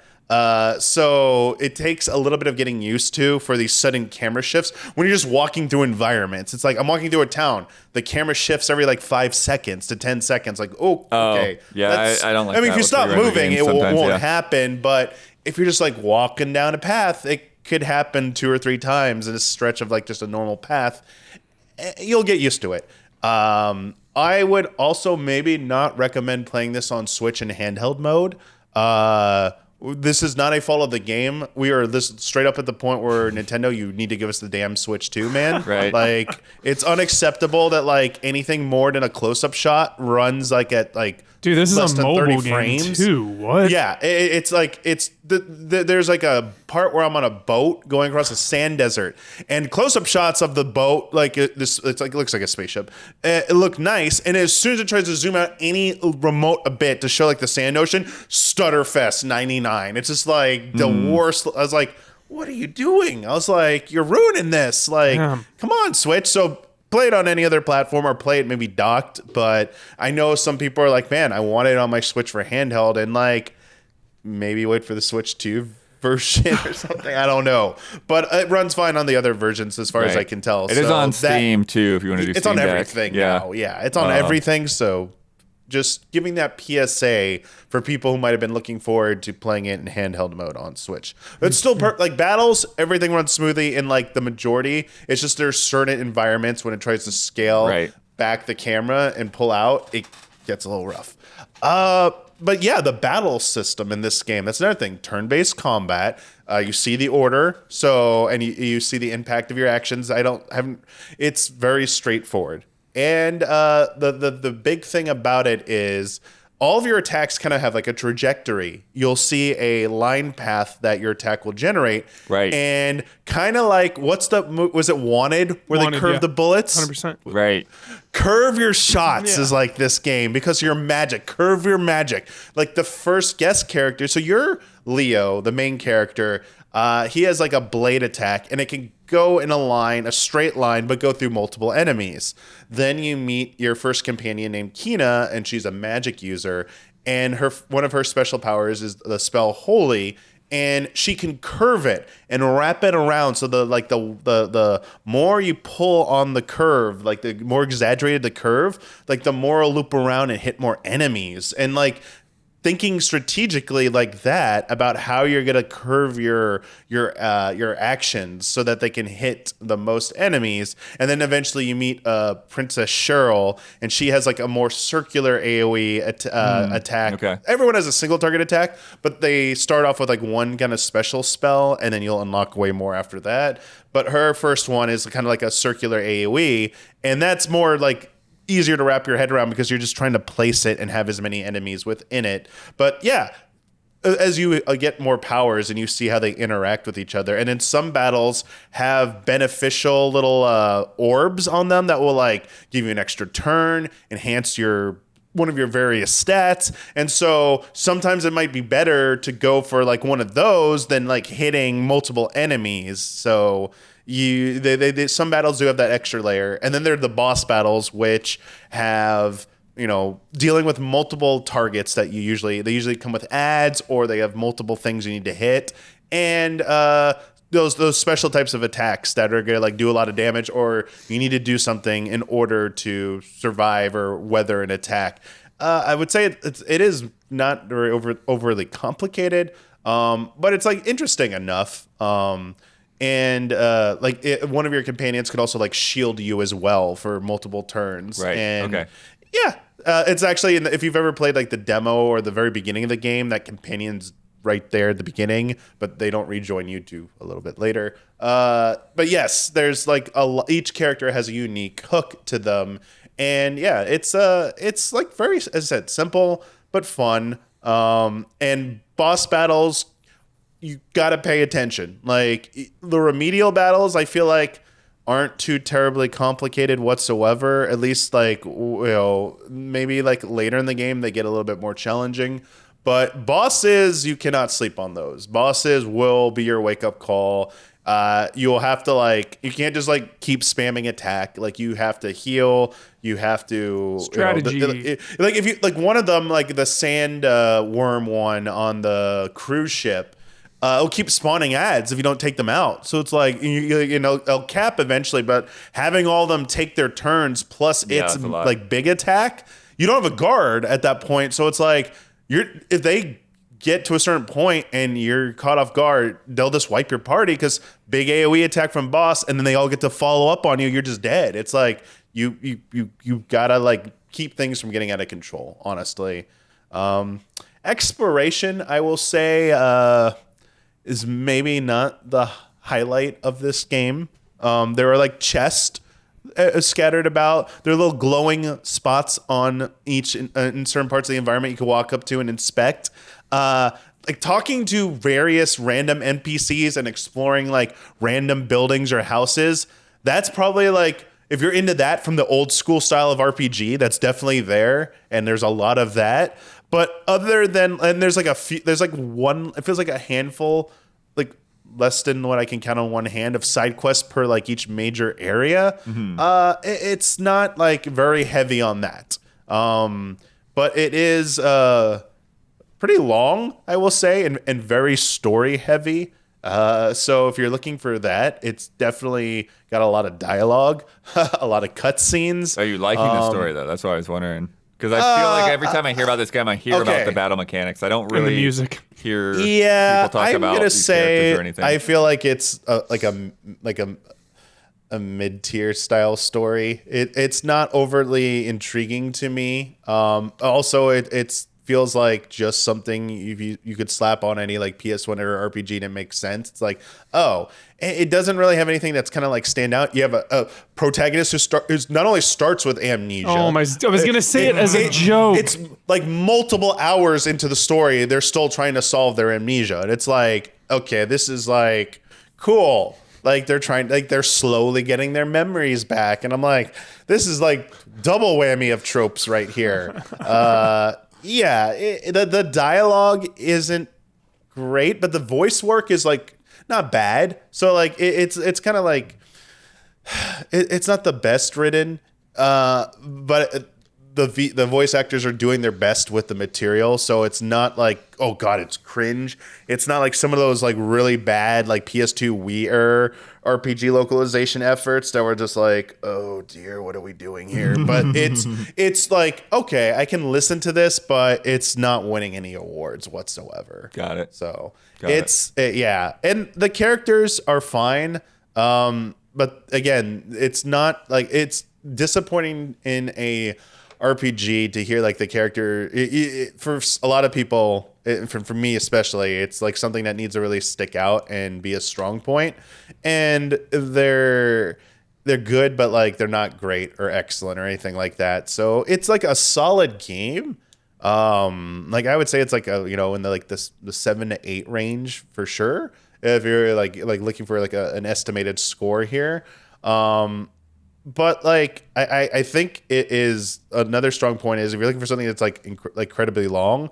I just looked up how much more I had to go, and I didn't realize the mobile one came in 2 parts. Oh, and okay. I was there was 2 parts of it because everyone keeps saying part 1's 20, 25 hours. I'm oh, this game's only 20, 25 hours. I'm and it's no, it's 80 hours or something. I was okay, probably not. I was I don't think I'm gonna finish this, but I'm glad I played a good amount of it to see what this was about.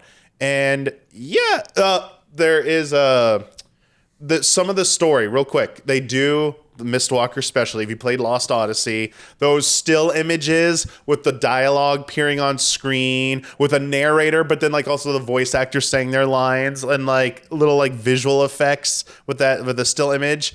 Lost Odyssey did so many of those, but they do it here, and it's it's usually to get character development of something that happened to them in the past. And they're very hit or miss in this, I will say. Some I was like, that wasn't really great. Whereas in like Lost Odyssey, every single one of them I was like, oh my gosh. I was like, I feel like I just had like wisdom bestowed on me. Like I'm enlightened by having listened to this. So not quite that level of writing and storytelling, but it is there. There's also a bar at one point called the Blue Dragon, so they have some Mistwalker nods tucked in there for Mistwalker fans. That's joy. And yeah, it's fun. I know I'm not giving it a glowing endorsement here, but like it's still solid. And I think what is going to get a lot of people in the end, though, to maybe not jumping on this is without that kind of like glowing endorsement, its price tag is pretty steep for this game. It's definitely got that Square Enix tax going on for this. Yeah. Sounds like you might as well hop into Dragon Quest 3 instead. Hey, just sold 2 million copies. They announced it. Oh, worldwide. great. Excellent. Yes. Excellent. With such a crowded lineup of things, Huber, I hate to say it. I would be like, but I'm going to say it. Like, if you have to pick between the two, I would definitely say, please play Dragon Quest. Mm-hmm. Right. Please play Dragon Quest. It is my opinion. It is also a retro, obviously. Yeah, exactly. Very similar games here. Yeah. And it's like it's a little pedigree. bit more complete and a higher tier, I would say, than this. But at somewhere down the line, like maybe next year if things slow down and this game maybe gets a bit of a discount, I think it's maybe worth it if it drops down a little bit in price. I do think I understand they need to make their money back and they're charging what they think is fair. But I also think this game probably would have a better chance at success if it was priced a little bit lower. Yeah. Gotta pay those music license. Well, it's their music. Yeah. UI is very clean. It's definitely a holdover from the mobile version. So like it's like that's another thing you might expect in like Final Fantasy or like high tier JRPGs. Those are like ultra stylistic menus. You really don't have anything like that here. It's definitely a holdover from like its mobile interface. So very clean, simple looking menus. Nothing too fanciful there for sure. Nice. Any other thoughts? Because you got to play a little bit at Gamescom or something. Yeah, Damiani nailed it all. Seemed fine to me. The exploration was really, you were talking about that's not really the strong suit, and that kind of like, made me less hyped. Right. Because Yeah. That's like with Dragon Quest, like they added exploration. Exactly. Stuff. One of my favorite things about any RPG is that big exploration, or the character bonds, or when both of those things are there. So, yeah.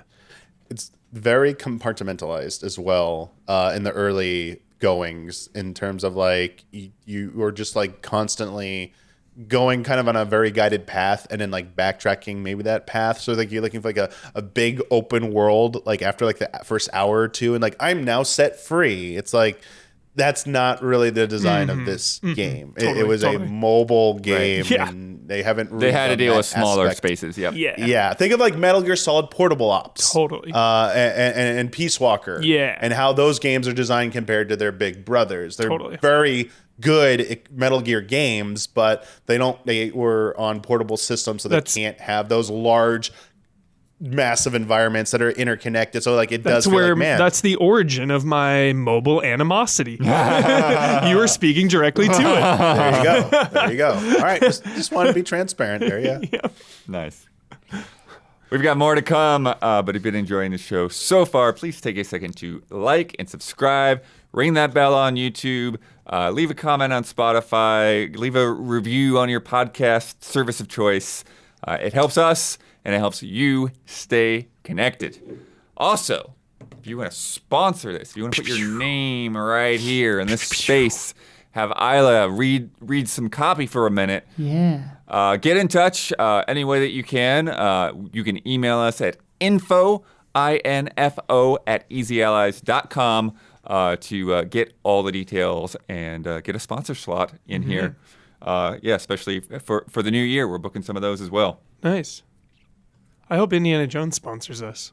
Would be great. That'd be mean awesome. Disney? Oh wait, no, the game would be Yeah. yeah. Either way, Disney Either or the way. game. Yeah. Yeah, Disney. Shout out Machine Games. Shout out. Speaking of Isla's up next. You've got a trio Yeah, the Isla block here. of great, I guess, little games in a way. Some of them are Big little small in games. terms of the game themselves. Some are smaller teams. Yeah. Some puzzle-focused stuff here. And first up, we have Monument Valley 3, Yeah. which is coming up on Netflix on the 10th. Yeah. Yeah, so Monument Valley, if you're unfamiliar, is sort of a, Echo Chrome-esque, like MC Escher-esque, Journey-esque, kind of, where should I put this B-roll that it's not blocking my face? Right there over Gabby's face. Yeah, so I can't believe this is the third one already. It's the third one. There's Jeez. a 1 and a 2 before it. Crazy. And so I've played a pretty good amount of this on the phone, and it's good. It's more Monument Valley. If you liked the other ones, you will like this one. This one adds a few cool things, like a boat that you cruise Whoa. around on. Yeah, that's nice. You Hell can yeah. kind of drive the boat a little bit. And yeah, I don't know if this will just be on phones. I assume maybe it'll be on some other stuff that Netflix games are on. Whatever Netflix games is on, I imagine. Phone, yeah, it's Just, annoying the actually. phone, Yeah, You have to have. I thought you could play it on browser with a controller. maybe browser. And iPad and stuff. Definitely not on console. Okay. If you have that. I think like on my desktop, I can't play the game. Okay, well, whatever. Like on my PC. It's Maybe I'm a wrong. phone game anyway. Yeah, these games are interesting because I've played all three now, and I enjoy them. They're not like they're listed as puzzle games, and I was talking to Blood about this. Like, Yeah. I would call them like thoughtful vibes games more than like puzzle games, because they're not really. You don't really have to think. You just kind of look and you go, oh, okay, I move this like that, and then I walk over here. So it's like very, very light puzzles, but it's nice and they're fun. And like I'm not saying that's a bad thing. I think that there's plenty of room for that in the sphere of gaming. They are artistically pleasing. Yes, You move a thing, and the scene in front of you transforms, and you're like, oh wow, that snapped into place in a way that my brain didn't expect, and it's kind of cool. Yeah, and I mean, obviously, this game is just beautiful as well. Like, that's blood.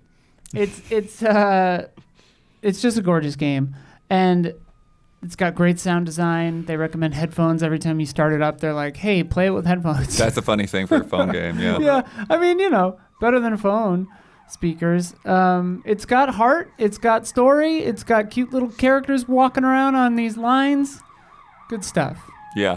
I would say that, like, just based on the first two that I've played, which I don't play very many phone games, it's like, but I've played these. They are like, it's like curling up on a winter's day with a good book. Just sit there, get on the couch for an afternoon and play through Monument Valley. Yeah, it's definitely just kind of a relaxation game more than a chill thinking. You did say there is almost like a ongoing element where they're going to be adding new levels and things. In the menu of so when you go into the lighthouse, you select.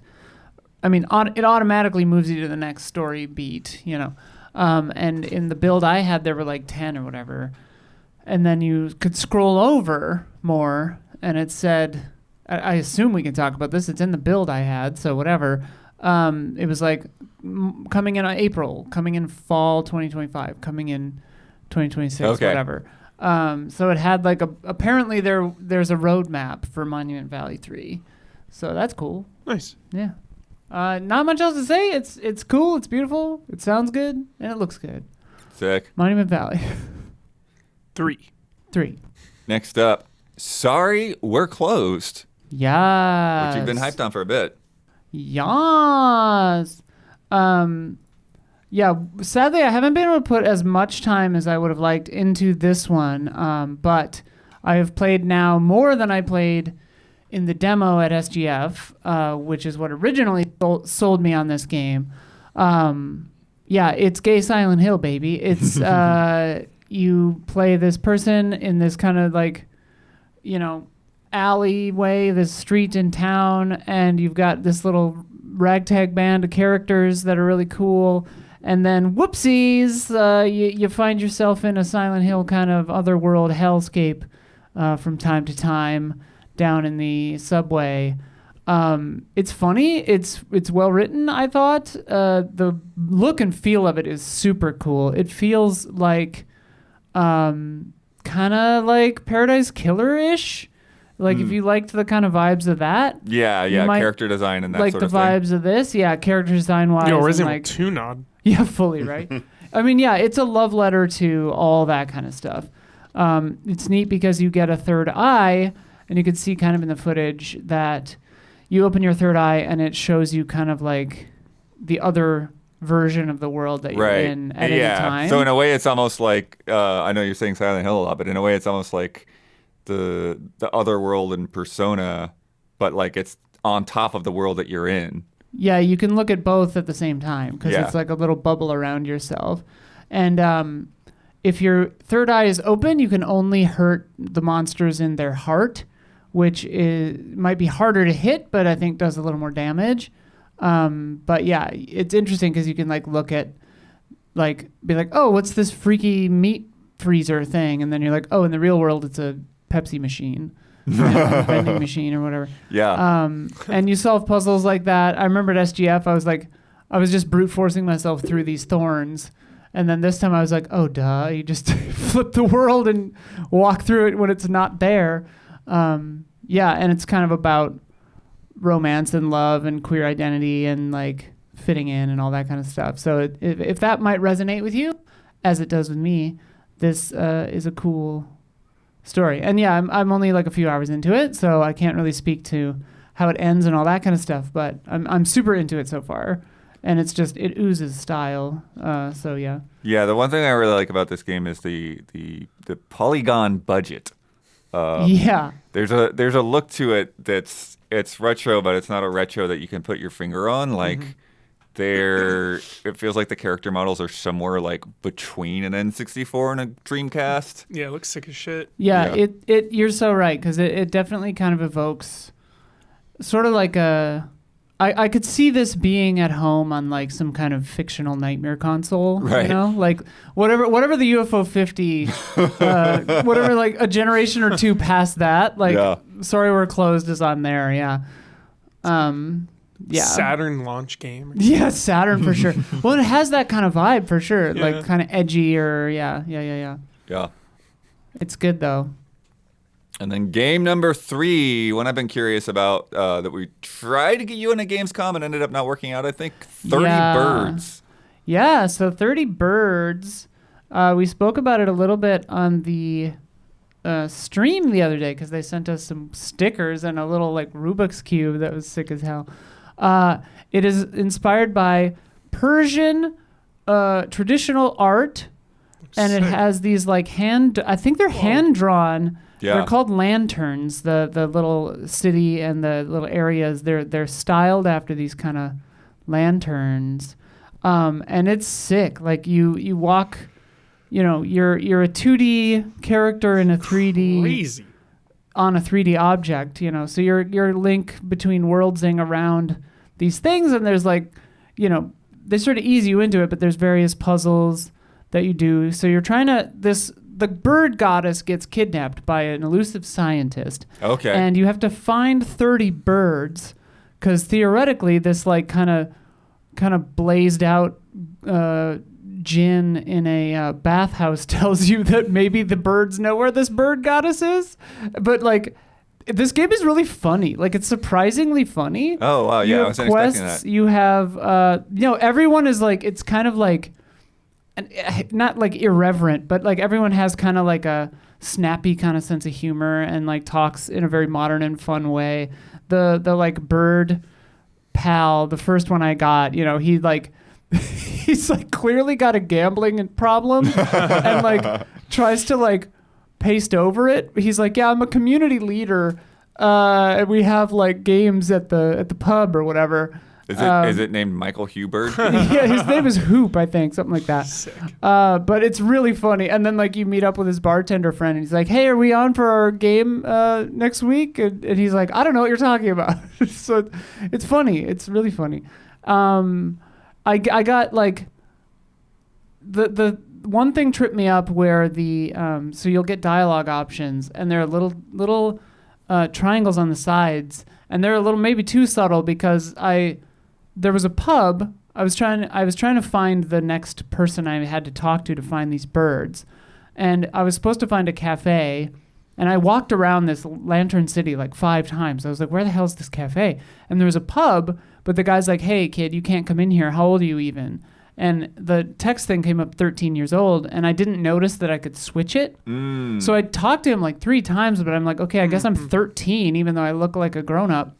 But then I noticed, okay, you click over to say 21, and then he's like, "Come on in." So I was like wandering around for no reason because I like found that immediately. Got it. But yeah, and then Ubisoft, there's a mini game in here, baby. Yeah. There's a tile-based mini game. Dude, that is the one thing Indiana Jones was freaking missing. Oh yeah, he should be able to play like some kind of They like game of they chance. tease all these games too, and you never get to play one. Oh yeah, the guy's damn. playing Senate. Yeah. Yeah. Yeah, well, in this one, I don't remember what it's called, but it involves tiles, and so you have some tiles in front of you. You can look at them between rounds at specific times to see which one it is, and then one tile goes in the middle. And if the one in the middle matches the one in your hand, Yeah. you smash it. Dude. Oh. And if you're correct, one of your tiles goes away, and whoever runs out of tiles first wins Sounds very the fun. mini game. Yeah, it's fun. It doesn't seem like a very economical game because No. these are ceramic, tiles, and like you smash them. But the animation and drawing is so good that every time you smash it, the other player you're going up against, like I was playing like this old man, and every time I smash it, he would always go like, "Whoa!" It's really good. It's just this one and Sorry We're Closed. It's just like they're both so visually beautiful and interesting. Yeah. This one obviously is like leaning way into all 3 of these games actually, very stylistic. But yeah, I did not expect this to have like quests and a map. Not a super helpful map, but a map and funny characters. Did not have that in my bingo card, but this is a very cool game. Super cool. And in looking into it, like it doesn't seem like it's crazy long, like 4 or 5 hours maybe. Oh yeah. Great. So like, yeah, I only played for like an hour, but it's really sick. So yeah, 30 Birds is cool as hell, dude. It's out right now. Sick. Nice. 30, flirty, and thriving. Sorry We're Closed is also out right now. Yes. Yeah. Oh yeah. Oh my God, I forgot about the other part of this. Synths. There's like Yeah, they had a living synth in there. synths. So you play. It's kind of funny. It's like a mini game, but you like move the mouse around, and you have to keep it within like where it wants the mouse to be. At least on the frog synth. And yeah, the synth will be like, "Oh yeah, that's good." Like it's like liking it, this game is cool. I don't know. It's neat. Hell yeah. All right. Now I'm done. Nice. So we don't have a whole lot of like big talking point headlines, but we did have a PC gaming show today. Sweet. So kind of roll through a lot of these, some highlights that The ones that put didn't down. want to pay the Keeley tax. Yeah, this is not the first year that they've done this. So they're doing a December PC gaming show now called the PC Gaming Show Most Wanted, which is this weird. It's this weird little crossover kind of product because it's for like something that's like, okay, PC Gamer editorial putting out, here's the top 25 games to look forward to next year. Mm-hmm. But then in between that list, there's like just trailers and announcements and stuff like that. And so your head is like all over the place because sometimes the games that are listed on that top 25, it'll just be somebody from their council, which is like made up of people from PC Gamer and other journalists and developers and things like that. It'll just be them talking about the game, and like they're not saying anything new, they're not saying anything revelatory. There's like, yeah, remember this game? It's coming out next year. I can't wait, kind of thing. And then even Just a some of little the times, check-in. yeah, even some of the times when they like get the devs on screen, it's like, Still oh, thank you so much for nominating our Yeah. game for the most wanted list, and we'll have more to reveal soon. Like, Well, honestly, it's nice to see some faces behind the people that are making the game, just acknowledging Right. that they're making the game. So Yeah. I'm cool with that. That's cool. but then some other ones is like, oh, here is actual Yeah. news, Very cool. But Very it is cool. like, but like I said, it's also wedged with like a lot of reveals, a little skits and things. This time, Frankie Frankie Hype. Frankie has this gigantic hairdo, and she is in like an underground bunker where like all of these like Resident Evil scientific experiments and stuff are going on. Dude. So every once in a while, like the whole proceedings will be like interrupted by like some red alert situation going down. Sick. Amelia Tyler was doing the narration, so she's just a voiceover, but sometimes they would interact. Very where fun. like she was like narrating and was like, and then Frankie decided to write the narrator a bonus check. And So Frankie cool. has to do it because she's the narrator. Yeah. And then they did dial in day 9 for some of the council segments as well. Nice, So nice.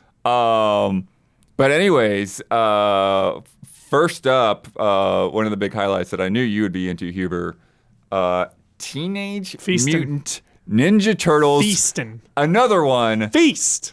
Tactical Takedown. Huber. I beat Mutant Unleashed yeah. recently. It was like 20-something hours. It was a little too long, but it was fucking awesome because it was a big Turtles game. So Huber, they say We're just getting so many different types of Turtles games. It rules. this is the first turn-based tactics game in the TMNT universe. So sick. And this is from Strange Scaffold. Zalavier was teasing this the other day. Wait, It's like, what? this is like Crazy. one of the most exciting announcements in my career coming up. And I'm like, what are you Dude. talking about, dude? And then I found out, I'm like, what? Oh my You're doing a god. TMNT tactics game? Hell yeah. On top of they, put out I'm Your Beast and Click Holding and Life Eater and like El Paso Elsewhere, like all in the last year. Hell yeah. It's crazy. Huber, each of the turtles has their own specialties, their own abilities and As they powers do. and stuff. But they also each have their own like little mini campaign. Whoa. So you essentially like go through each turtle's campaign, Cool. and then they all come together for the The finale. finale. That's very cool setup. yeah. Cool premise. So, they also specifically pointed out that they've tuned it for quick play sessions, so that Okay. you can get in like a level in just a couple of minutes. Because I know Got it. Yeah. that tends to be a thing with like Metal Slug or Fire Emblem. It's like, oh my gosh, Totally. this level is like 45 minutes long, and I botched it. Yeah. Yeah. Great. Yeah, I'm in. I'm in. I'll try every Turtles game. Yeah. You put Turtles in front of me, I'm in. The next one is also full on Huber bait. This is a great trailer. Yeah. This is a really good trailer. The Outlast Trials Project Breach Yeah. coming Project next week, Breach, dude. Breach.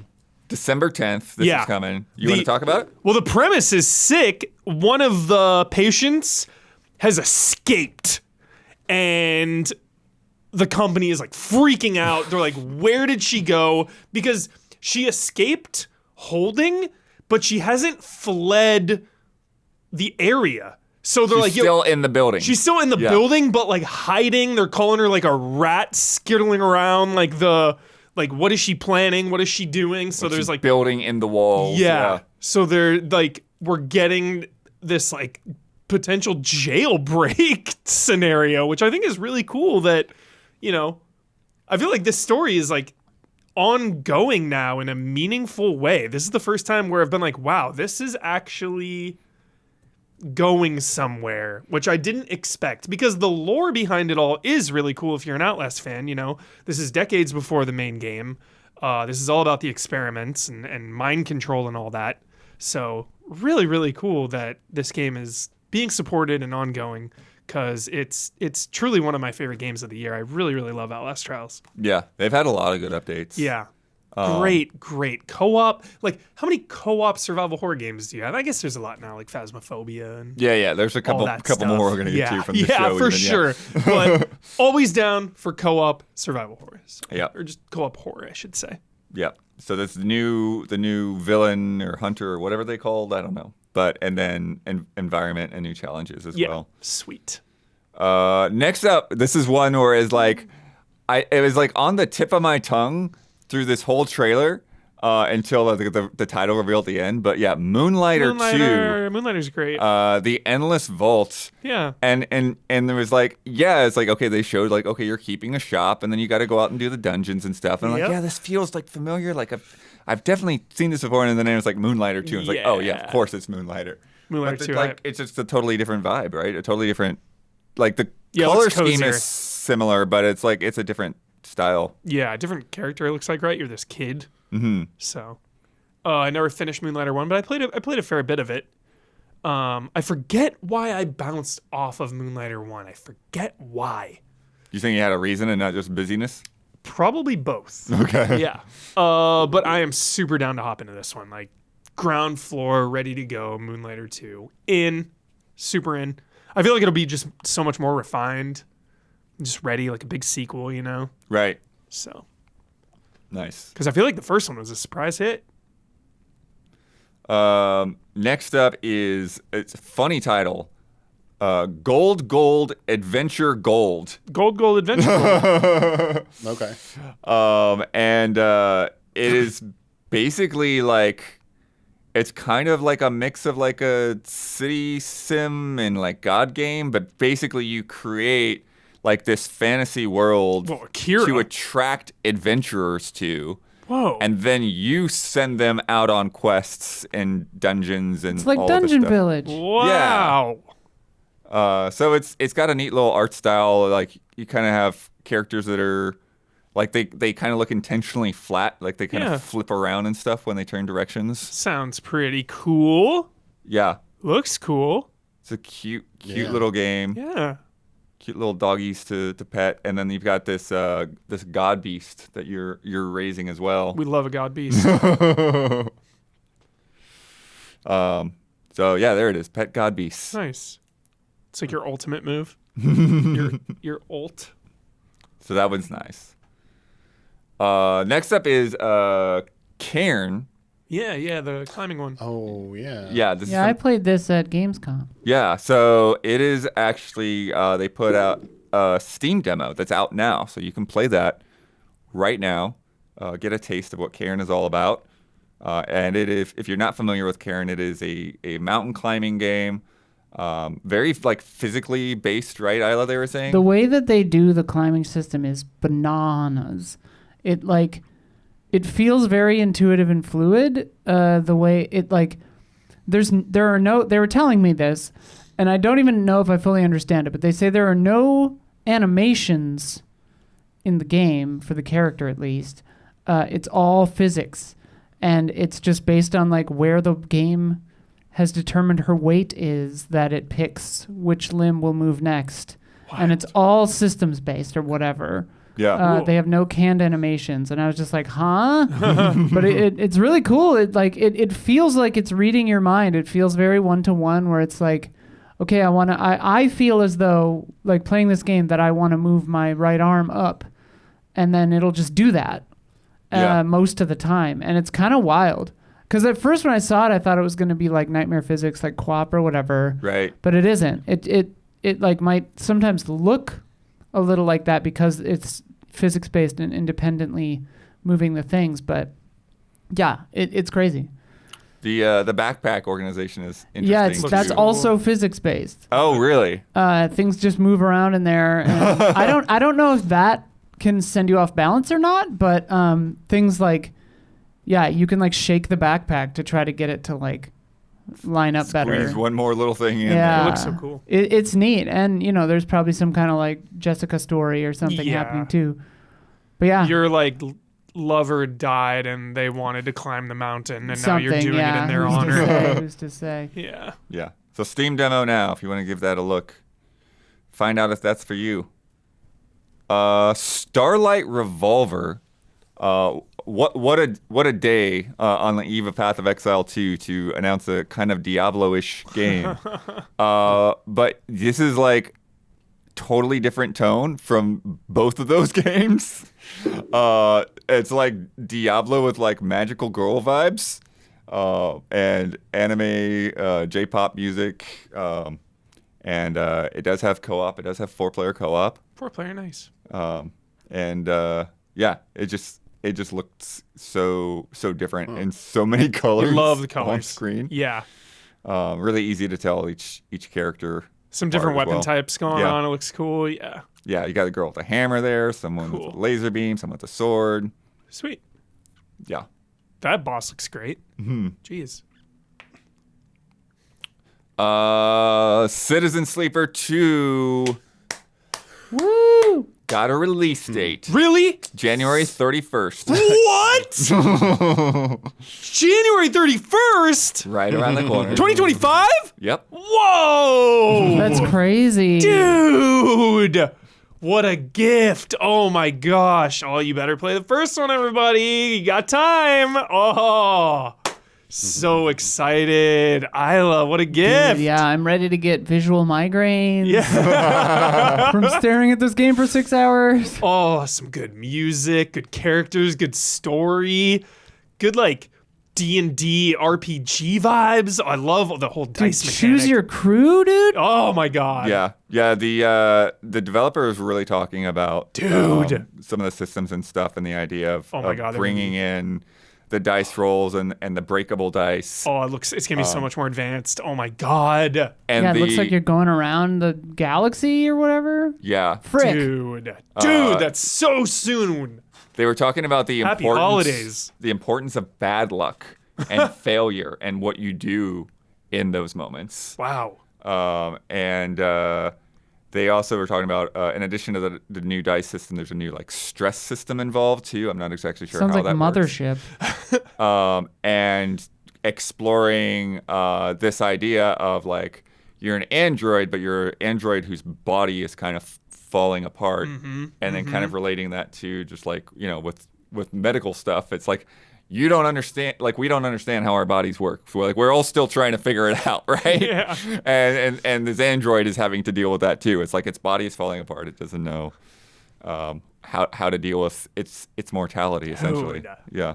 Oh, it's so exciting. I was not expecting that to be so soon. I thought that was like end of next year or Right. like Yeah, summer for sure. or something. Wow. I was surprised it was announced so soon after the Yeah. first one. This is wild. Yeah. That is so cool.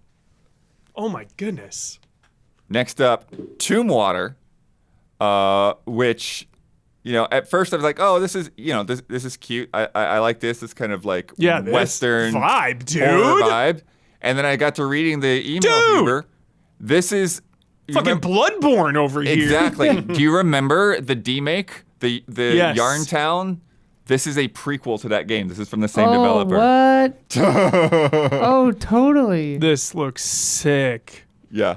Tomb Water Dude. puts players in the boots of a lone gunslinger who must venture into the titular eldritch cursed town to uncover the truth of the sheriff's mysterious disappearance. This looks fantastic. Yeah.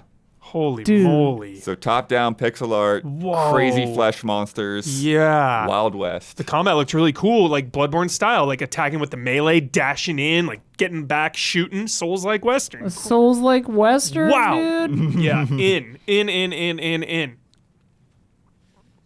Next up, Dang. Problem is, I will say it's a me problem. There's so many damn games. yep. Forget about some of these things that But these are a little easy because like 6 hour Still, whatever. I'm thinking yeah. about like like Fallen Aces or like Yeah. Gloomhaven. Gloomwood, they're still cooking. Gloomwood. So I let just them think finish. there's a lot of like wish listing games, and then it's like, okay, see you in like 4 or 5 years, and then I just like forget, and I'm just like, whoa, okay. Right. So, but that looks great. Tomb Waito. Mecha Blood. Oh, okay. Yeah, this is interesting. It's like it's kind of like a boomer shooter, but it's in a mech. Like Yo. you see your Oh. whole freaking cockpit here. This layout is We wild. love a boomer shooter. Can you choose your arms? Those arms are far too hairy. I thought that was a shirt. What the hell?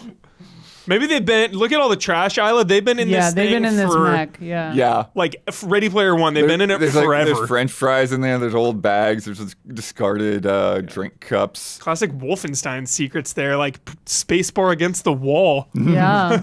Yeah, that's the thing of that too. Like it reminded me of Doom, like just walking up to a wall and like the just sliding open. Very cool. Very cool. But I like Also January. I noticed there's a lot of like little figurines and stuff, and in different shots there's different numbers of figurines. Yeah. So that's kind of cool. Collectibles. Also, these crazy side cameras all over the place inside of the cockpit, like little mirrors almost. Yeah. The Laser puzzles, though. The field of view here. Yeah. I respect this choice. like Half the screen is the frame, yeah. You have like 35% visibility. Yeah, fully. Super cool. Yeah. January. Dude, January starting off hot. Isla Let's special. go. Isla's going to have to click the What? button and look away. Oh God. Deepest underwater fear. Oh, Deepest God. fear. Isla's deepest fear. I'm gonna watch it. Yeah. Yeah. I'm not a coward. Oh Jesus. Yes, you're in an undersea base God. with the water flooding in. Ah. FPS horror game. Holy shit. Oh. 7 miles. There's a line in there where they're like, they come from the water. Whoa. Talking about the monsters, of The course. Meg. I never saw the Meg 2. Was it good? I didn't know there was a Meg 2. Yeah, Meg 2. Meg Nice. 1 was cool. International sensation, Meg 2. Yo, I think Tokyo Slim loves the Meg. Oh, yeah? Interesting The reaction Meg. shots. I'm sure we'll get a Meg. message about it And the later. Meg 2. Sleep on Meg It does too. look like there's some nice Yeah. water physics and stuff going on in there, too. Thank God. So, That looks dope. Okay. That looks really cool. Only a few shots in this make me want to throw up. okay, Like that there's one. What was the one I finished this year? The oil rig The one? oil rig Yeah, one. the oil I'm trying rig. to Sleep remember. wakes the deep. Still wakes the deep. Still wakes the deep. Yeah. That's it. This looks I'm turning this off now. This looks like a action adventure version of Still Wakes the Deep. Okay. Yeah. Super in for that. That looks cool. Okay, this one is like, this is one to wrap your head around, dude. More Western. This is Enter the Chronosphere. Kronos. It is a turn-based Turn-based bullet hell. bullet hell. How is that possible? Let's find out. So What? the bullets move when you move. Oh, super hot. Yeah. Yes. Yeah. It is like Yeah, a yeah, top-down yeah. super hot in a yeah, way. okay. Yeah. But Really cool. yeah, roguelike mechanics. Always in. Lots of crazy health bars and weapons and explosions and Roguelites enemies. are my catnip, dude. Like, say that word and I'm in. But it's like you got guys shooting at you, but then you You also appear got to be like a bear sometimes giant too. green bugs. I love when, like, yeah, you fire a rocket and then you see there's like stop in the air until you make your next move. That is a bear with a shotgun. That is a bear with a shotgun and a mech arm, dude. Yes. Yeah, and this is like a cat, fox, Please tell me January. something. Just flood me in January, dude. Let's go. Let me see if I have a date on it. Just I didn't flood write it, down dude. the date. That doesn't mean I don't have it. 25 is gonna be Open front, beta. It's gonna be Open front beta. loaded because GTA is the end of the year. So like, dude, get it out. Right. Get it out. Yeah, Right? get out of the way. January, February, March. Get it out. Yeah, there's an open beta to sign up for, but I don't see a date. Got it. Got it. Looks cool. Next one for Isla. What the hell? Dark Water. Oh God. This one is basically Lethal Company, Okay. but underwater stuff. Yeah. Oh boy. Looks like we gotta play it, Isla. I mean, yeah. Too bad. We haven't cashed in on my submechanophobia on a stream yet, so I guess it's only a matter of time. The one thing. I'll stream myself. I'll smoke a bunch of weed too while we're at it. I'll just do a night of firsts. Have a huge cup of coffee. Yeah. Well, I already drank coffee the Yeah. other day, actually. So. So these computer screens are the thing that I'm really curious about. I didn't get a really good look at them. But it feels like there's almost like an FTL kind of Shotgun. thing going on there, Damiani, where you can like close off different rooms. It's not PvP, is it? You're battling another. I don't think it's PvP. Okay, because it looks like you were shooting rockets to another Yeah, maybe. I think the enemies looked like other people. Or Got something. it. Yeah, let me see what I got on Dark Water because Wout sent that over. That looks cool. Sorry. Did you ask me something? The feed cut out for me for about Oh yeah, 10 so there's a seconds. part in Sorry. there that like there's these computer terminals where you have like different rooms for the station where you can like close them off and stuff, kind of FTL style. Oh, I was yeah, but also wasn't that what wasn't that in the which Resident Evil game was that, Huber? The multiplayer one, right? What was the one? Reaver? The Outbreak. no, the Resistance? Resistance, My right? favorite. The one who is the control room person or whatever, Yeah, right? yeah. You can like did lock that. them out. Yeah. Dude, don't remind me of that game. I love it so much. Fuck.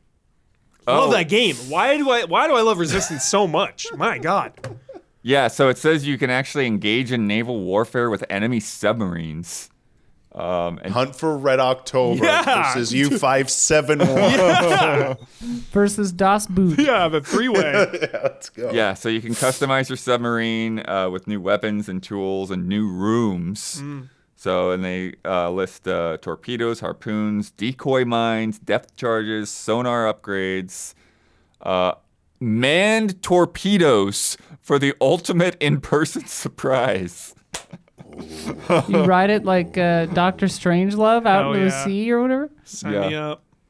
If your crew wants to survive, you'll have to scavenge for all the fuel and credits you can carry, dock your submarine to randomly generated deep-sea dungeons, and face down what lurks below on foot.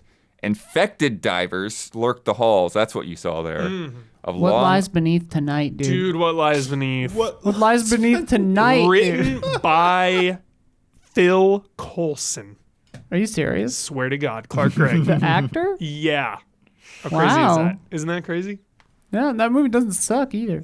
Oh my god, I watched Megalopolis yesterday. Yikes. Tune into this month's I want to hear all about reaction that. shots. I want to hear all about it. They say there's abandoned underwater hospitals, as well as alien creatures nesting in forgotten factories. Sketch. Yeah, and I imagine just like Lethal Company and all that, there's just stuff that you're not going to know about until you Yeah. find it. Hope you find a flamethrower. Blueprints just had a tiny, be skipping tiny this. teaser. This is not don't you really be a skipping skip. this. There's nothing to see. Isla. Damn it, Blood! This is It's- my most anticipated game. I know that, but all there is to say is that it's coming out in spring. Like That's huge. There's nothing here. No, that's huge. There was previously no date or no window. What is it? Blueprints. What is that? Blueprints is great. Yeah. It's my most anticipated game for real. Tell me, please. I Educate me. vibed with the dev. Why have I this never game even is heard sick of it? as shit. I talked about it at fucking our whatever it is. Gamescom, yeah. Gamescom. Oh, that was a ton of information. 100 years ago, and we all had COVID. So, yeah, it's cute. Sick. Whatever. Blood doesn't want to talk about it. But you just saw the whole thing. There was nothing to talk. You could tell us more I'm just about it, for razzing you, sure. Blood. I'm just stoked that this has a release window. Although I'm bummed it's not sooner and an actual date. So this was not coming out this year. I don't, whatever, next year. But Definitely yeah. check out Isla's preview. yeah, check out my preview. You pick tiles. You go into new rooms. There's an overarching mystery. It's awesome. Cool. It looks and feels good. Nice. I'm vibing on it. Hell yeah. Blueprints. All right. That's a fun. Okay, go that's ahead, a very Bud. fun pun. Yes. Yeah, Blueprints. That's yeah. great. What a clever name. 10 out of 10 name. Yeah. Next is Eric's Home, The Stolen Dream, which we saw like one other time before. I remember some of these cutscenes. But Huber, this is kind of like isometric stealth game. So think something like Desperado Yeah, or baby. something along those Yo, lines. dude. Yeah. But the cutscenes are like crazy Yeah, they're like detailed. too good. Yeah. I wouldn't be surprised if they were actually pre-rendered or something because they do look really good. More pre-rendered shit, dude. Yes, please. I miss Speaking my pre-rendered language. backgrounds and stuff. But When yeah, are we here's gonna some get an old here's some school Resident gameplay Evil? here. You know, sneaking around, Yo, Get- this looks cool. getting on a little sky ride kind of thing. Everyone play Indica. Hell What yeah. what is Get serious. what is this era? Like 1900s, something like that, or Yeah. Yeah. Late 18? Looks late like 1800s? industrial Revolution. revolution age. Yeah. But yeah, it looks really good. Like even in the gameplay, like the lighting and stuff is nice. Yeah, I love the. It turn looks period. really nice. And I like that it said, citizens, do your part to fight the heart pox or whatever at the beginning. And I was like, ooh, that's interesting. Yeah. Shooting out lights, you Love shooting out lights. gotta shoot out a light. Shout out the lights. to water arrows in Thief on torches. 10 out of 10. Nice. I love a hedge maze, dude. Goddamn. Hedge maze. You ever been in a Zombies- hedge maze? Zombies ate my neighbors. Damn. Another one you saw at Gamescom, Eternal Strands. Remember? This is a like kind of Shadow of the Colossus with like Yep. all the crazy elemental Was effects. This not- one, yeah. Was Yeah. hard This not one. into it when I saw it, and then was hard into it when I played it. Yeah. This Yeah. was number 12 on their list. Wow. For but- most wanted. Yes. Jeez. Oh yeah, I forgot there's like a list. Yeah. Yeah. Like a lot of these aren't from the list, but this one was actually on the list. I was really impressed with how well this game played when I got my hands on it. Combining the powers and the freedom with the powers. Like we're seeing it right here. The ice right there was so much fun because there's so many ways to take out a big monster.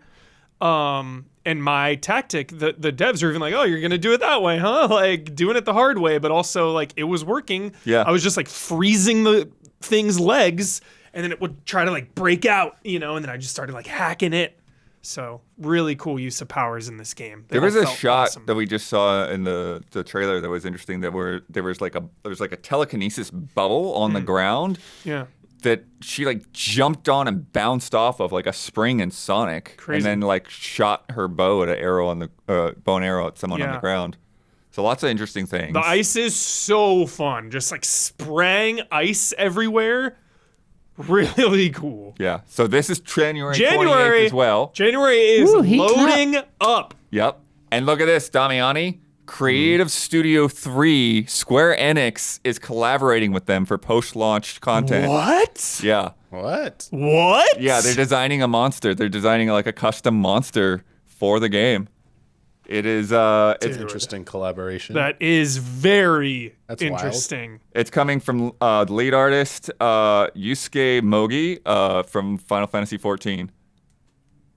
Damiani's. That's you, Damiani. Please, dude. Damiani's Eternal Strands immediately on his radar. Also, Immediately. Amelia Tyler was revealed as the VO.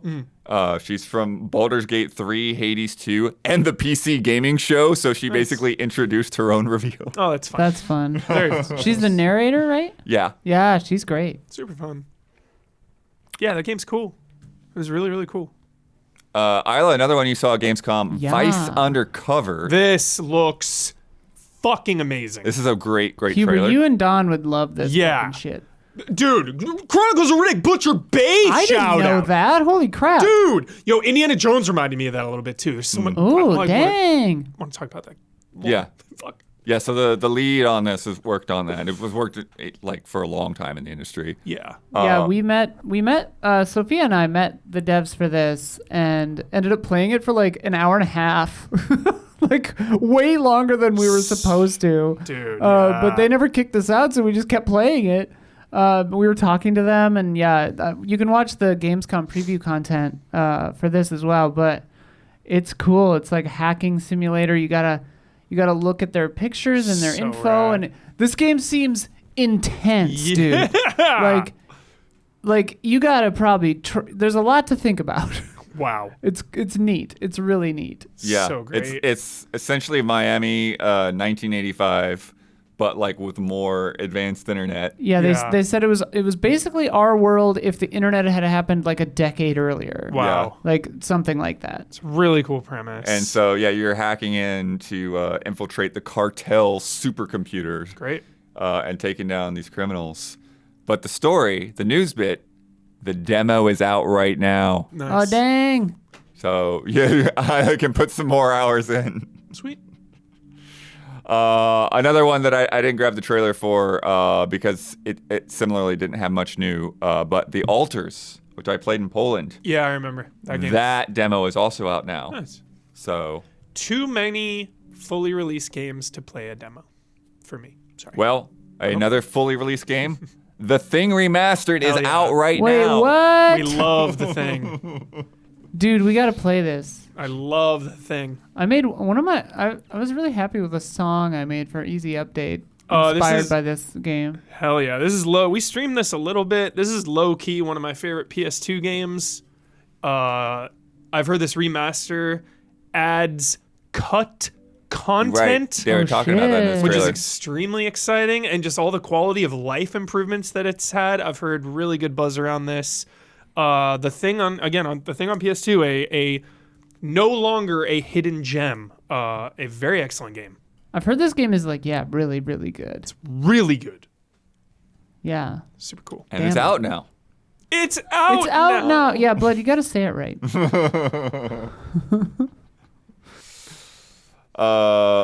Wanderstop was their number 9 pick. And this was like maybe the best pitch anyone gave at the show. I really connected to the dev here. He is the same guy that did Stanley Parable. Boro hype. And if you don't remember, this game is essentially like this woman who was a tournament fighter who is now trying to like get away from her whole old life and just like run a tea shop, right? Yeah. On the run, laying Oh low. yeah, this one. Yeah. And the thing is he was talking about how her story mirrors his story, to where like making these narrative games and stuff, and like, you know, like you might think Stanley Parable is simple, but it's pretty complex. And he had just like, you know, had stressed himself out and kind of burned himself out so much that he's like, okay, let me just make a cozy game, a cute little game, right? But then he realized, getting into it, it's like, I have no idea how to make a cute, cozy game. And so he got stressed out all over again. And so the story like actually reflects like a lot of those struggles. It's like, okay, it's like you're jumping into something new to get away from it all, but then like that doesn't just automatically fix everything. Yeah. And so like you still got to work through the process and work through all of these different things. Hell yeah. And it's out March 11th. Okay, 2025. Yeah. Yeah, the Coming up. premise really interests me. I just want to see, like, you know, we talked about it when it debuted, is like when that shoe drops, you know, still do when wonder the past catches up. Well, and I do wonder if there's some kind of like, because it's the Stanley Parable, one of the Stanley Parable guys. I'm like, okay, does it get weird? Like, cause I mean, otherwise I'm fine with the lesbian fallback plan of like, you know, tea shop in the woods. Like, that's great to me, but I assume it's weird, but who knows? Right. Yeah, it does have a feel of that, like a vibe of that something else might be behind it. Classique. But also trying to make a cozy game, a genuine cozy game. So we'll see. Total Chaos. Huber, this is from Apogee and Trigger Happy Interactive, who made Turbo Overkill. And yeah, this is just like another like FPS horror. Always in. Really get down on this fog. Ooh, This baby. is some good fog going on in this game. Don's not in here currently, but I think he would love it. But yeah, there's like a stormy coastline. There's some Good graveyards. This freakos. is some Amnesia Dark Descent vibes right here, Let's dude. go. Yeah, some real creeps. Look at it. Look at the fog in this graveyard. Yeah. Huber. Yeah. And look at that pistol. Like that's a good pistol. Yeah, it looks chunky. Chat says this is a remake of a Doom 2 mod. Really? Sick. That is wild. Fuck yeah. Because it doesn't look a thing like Doom 2. Crazy. Big hammer. Sledgehammer. And then look at this guy, like Oh, he's got big. he's a big old flower head thing. Dentata. And there's some like giant skeleton back there. Yeah, this looks great. For a game called Total Chaos, I thought it would be a little more like whimsical and hectic. Yeah, you would think like Slow-paced. more like Yeah. bullet hell kind of thing. Yeah. Yeah, this is wild. Fuck this looks yeah. right up my alley. Very dark and grim and potentially kind of slow paced. Oh, room full of freakos. What I is in love the dark? that. You don't want to know. Total chaos. Total chaos.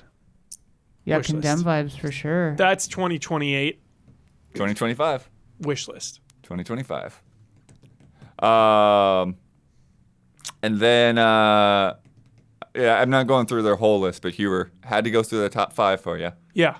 because number 5 Yep. is GTA 6. There we go. I was like, you better bring it up.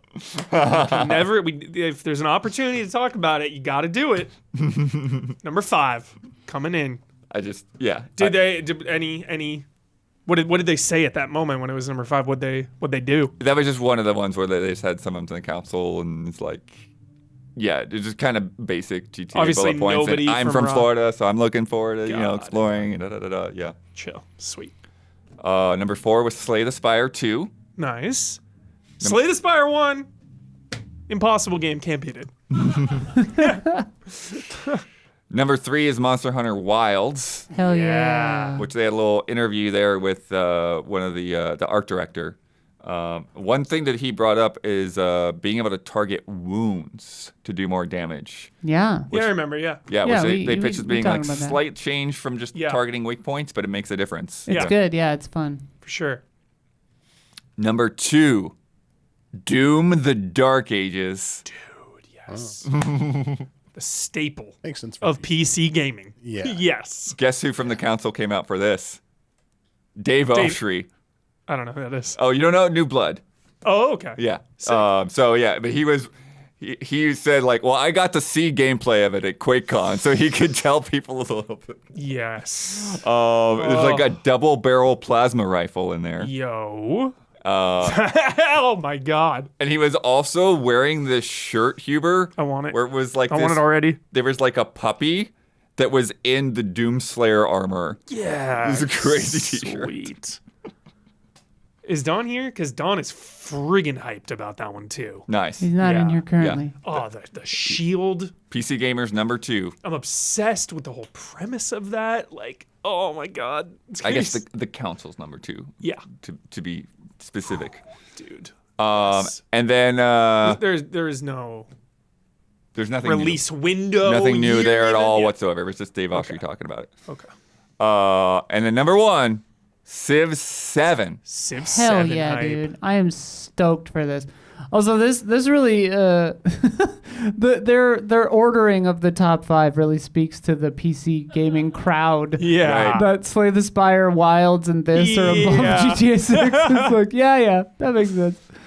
Dude, I got to play this for what felt like 30 seconds, but was actually 45 minutes at Gamescom. And like they had to pry the mouse out of my hands. I was like, oh my God, I'm stoked for this. You can catch my ranting about it from our Gamescom coverage.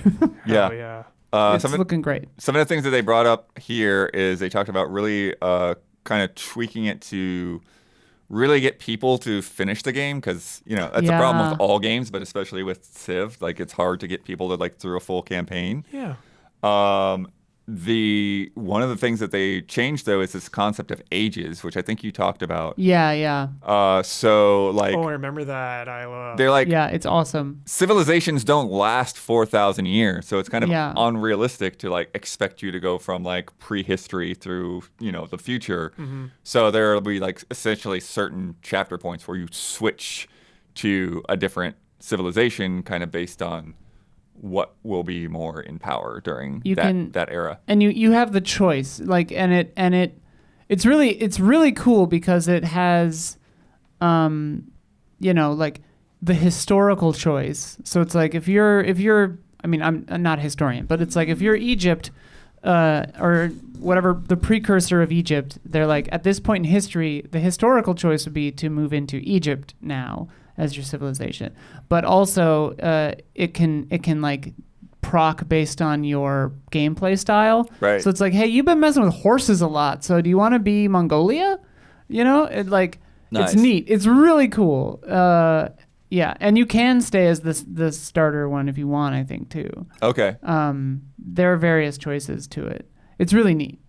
Yeah. It's such an interesting, dense art style too. The way that the characters are kind of like bigger than the buildings, and yeah. Love Civ. Also this week, got to get the bad news out of the way, Huber. Sorry. I heard about some of these. Ubisoft. Oh, yep. Dear is Lord. Here we winding down X Defiant. which you played. Yeah, it was So, actually it was shockingly decent. Right. It was shockingly okay. If you have no idea what X Defiant was or is, because it's still going for a bit. Yeah. It was like a mashup of like different Ubisoft franchises in like a team-based shooter. Yeah, it was like their COD style with like Watch Dogs characters and Tom Clancy characters. It was okay. Yeah. But yeah, it's gonna officially end services on June 3rd. I think it was free to play, right? If I remember correctly. I think so. Yeah, I think what I really liked about it was because Call of Duty has free to play Warzone, but this was like free to play like deathmatch Right. and that type of stuff, which I gravitate towards a little more. So Yeah. But as the sad news is that as a result of the game shutting down, Ubisoft is closing development studios in San Francisco and Osaka, which have long histories, like Yeah, way the SF before one this game. Like SF, I think, had to do with the South Park RPG. Had people working on that. They're also ramping down the Sydney team. So they say half the team is going to transition to other roles in Ubisoft, but about 270 people, it looks like, are going to be laid off. So it's a big chunk. it's huge. And then we also got layoffs, which we don't know numbers on, but we got layoffs at Torn Banner, who are behind Chivalry, That's and Elphonic, who did the Ghostbusters Spirits Unleashed. Oh, dang. Yeah. At as least well as- James wrote that game. yeah. that was a good game. Chivalry's a good game. So tired of like great games, just the employees getting wrecked after a good game. Yeah. Just does not feel good. Today, or actually it's earlier this week, it's today in the quote, but Smilegate announced that they made a strategic investment to become a partner in Absurd Ventures, which is the new studio from Rockstar, Dan Houser. Yeah. So Sure. they said that Smilegate will benefit from Hauser and his team's proven narrative, AAA game, and business expertise in the Western market, while Absurd will benefit from Smilegate's expertise in the Asian market. The two companies will pull each other's strengths in areas such as online live service, given Smilegate's success with Crossfire and Hauser's experience overseeing GTA Online. So, pretty interesting to see what that's going to end up being. Definitely have my eye on that. Games keep releasing. Billionaire out next week, Oh, what? December 10th. Billionaire, dude! Oh, that's perfect. Didn't you put like 6 hours into the demo? I played that demo like crazy, That was dude. the Lucky Hit one, right? That's the Oh my pachinko game. Yes. God, Yeah. it's fun. Pachinko roguelite. That game Yeah. lifted me out of a weird depression. That's true. It was I love Billionaire. so fun. It was ridiculous. That very generous demo too. I'm actually less surprised by that because the demo felt done. I was Yeah. like, this game is done. Like, why is it not just out? And now it is just out in Hell yeah. 5 days. Nice. Play this. This is a interesting one that I'm like know nothing about. I just got this trailer and I was like, this looks good. I'm not 100% sold on it, but it's got some interesting things going on. It's also a super long trailer, so we're not going to see all of it before I move on. But anyways, this is for The Hidden Ones, which is a new 3D action fighting game from Tencent's More Fun Studios. And it's based on the anime/manga titled Hitori no Shita, The Outcast. And I don't know if either of you have heard of that. I have not heard of that at all. I've read all of it. That'd be so amazing if that was true. It is set in a mythical world rooted in ancient Eastern myths and philosophies such as Taoism and Yin Yang. Players will use unique skill sets and develop their abilities, and it's set to launch on PC and mobile in 2025. So similar to Hoyoverse stuff and Infinity Nikki and all that. The running sections look kind of just like QuickTime events, but if you like skip ahead to like boop.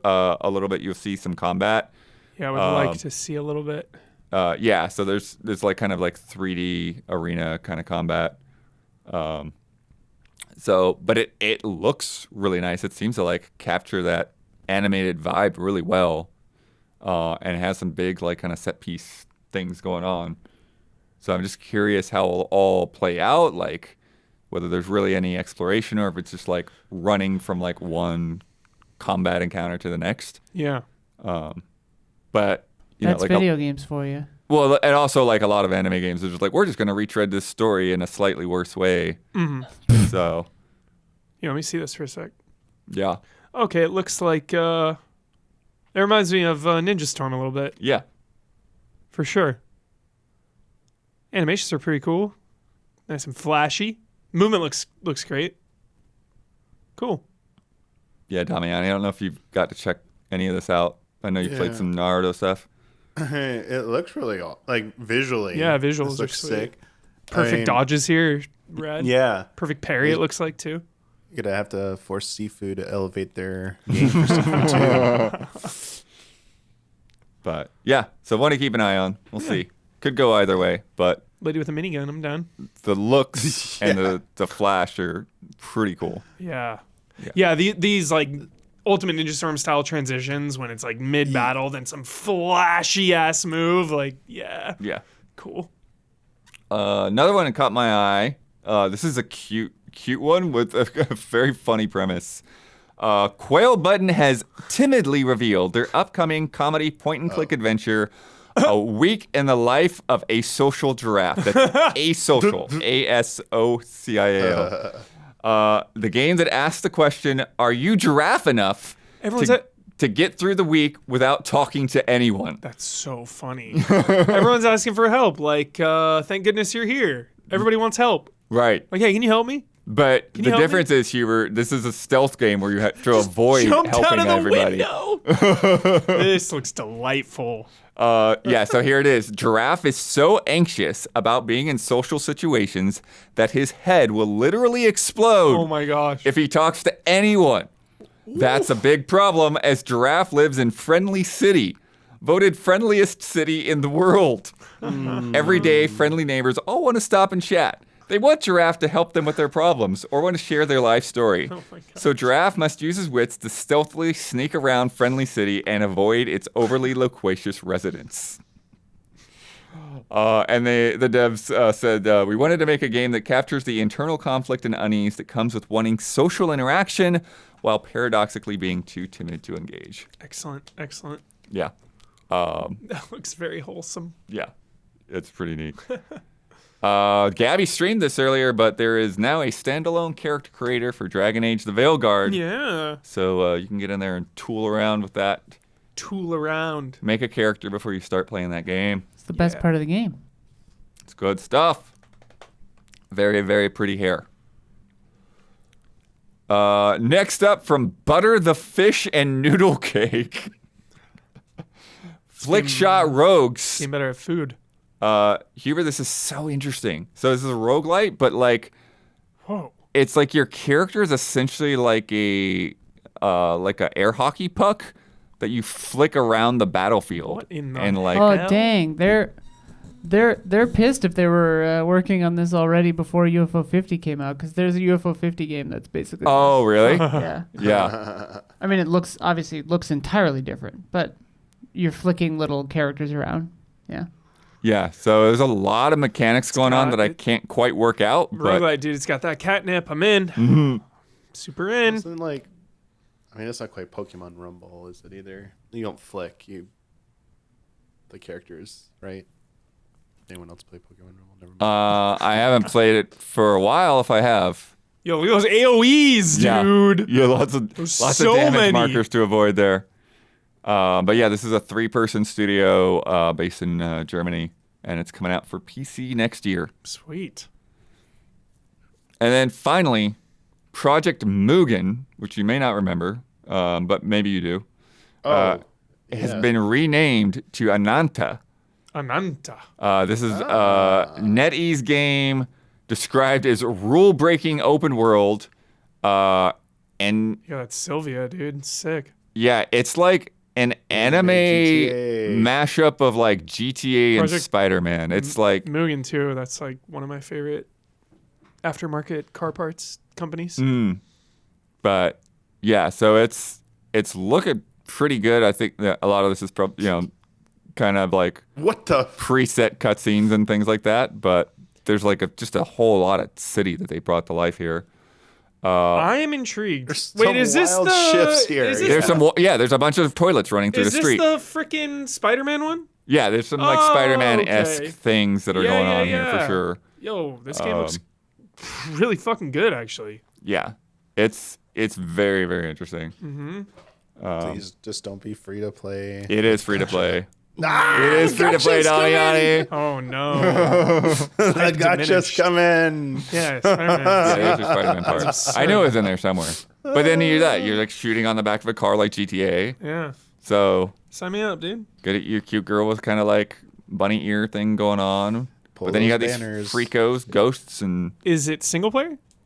I think it is, but I think I don't know the extent of. The style that. is excellent. Yeah. Like really good enemy The car design enemy was and the sick. world design. Like It says open world What? RPG. this is freaking Being insane. polite to people. This game is Like, get out of your car, please. Dude, there's so much Spider-Man in this game. It's crazy. Okay, it was announced at Gamescom 2023. Yo, minigames, So darts, it's been a minute. coffee and tea. Yo, am I gonna get into this game? Maybe. Rule-breaking urban open world. Break. Breaking the rules. Gotta sound edgy. Yeah. Combat in Ananta is as thrilling as a kung fu movie, Huber. Great sell. It's a great sell. Life beyond missions. Apart from the intense Asia missions, players are encouraged to enjoy life in the city, from weekend explorations to making new friends. Bonds. Ananta offers a rich, engaging experience. Yo, I'm like kind of hyped. I'm not gonna lie. Yeah, and they're doing sign-ups for people that want to get into early alpha tests and all that kind of thing. Why don't you sign us up, Led? Why don't you sign us up for that? I think that's one where you're just probably going to have to pre-register, but yeah, we'll see. We'll see. All right, it's time for Love and Respect.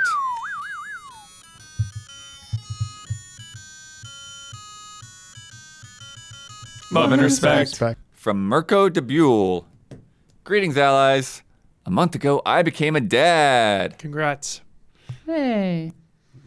While that is still a surreal sentence to write, it is one of the easiest alliances I've ever made. Hell yeah. Before my little boy was born, I had a pretty intense job, which kept my free time to play video games to a bare minimum. And now that gaming has come to a halt. Yeah, I bet. Now, I'm not complaining, and this isn't a question about how I can still play video games while taking care of a newborn. My question is this. What is the longest the allies have ever gone without playing video games? Love and respect from Belgium, Mirko and Isaac. Probably that time I went to China for like 3 weeks. So probably like 3 weeks only. Something like that, yeah. Yeah. Yeah, definitely like dang. Since starting at game trailers, certainly not more than like a week or two, and usually like on vacation or whatever. But I still bring consoles and stuff, and like Right. my relatives would have like my old PS4 or whatever that has PT on it, so I would like play that or whatever.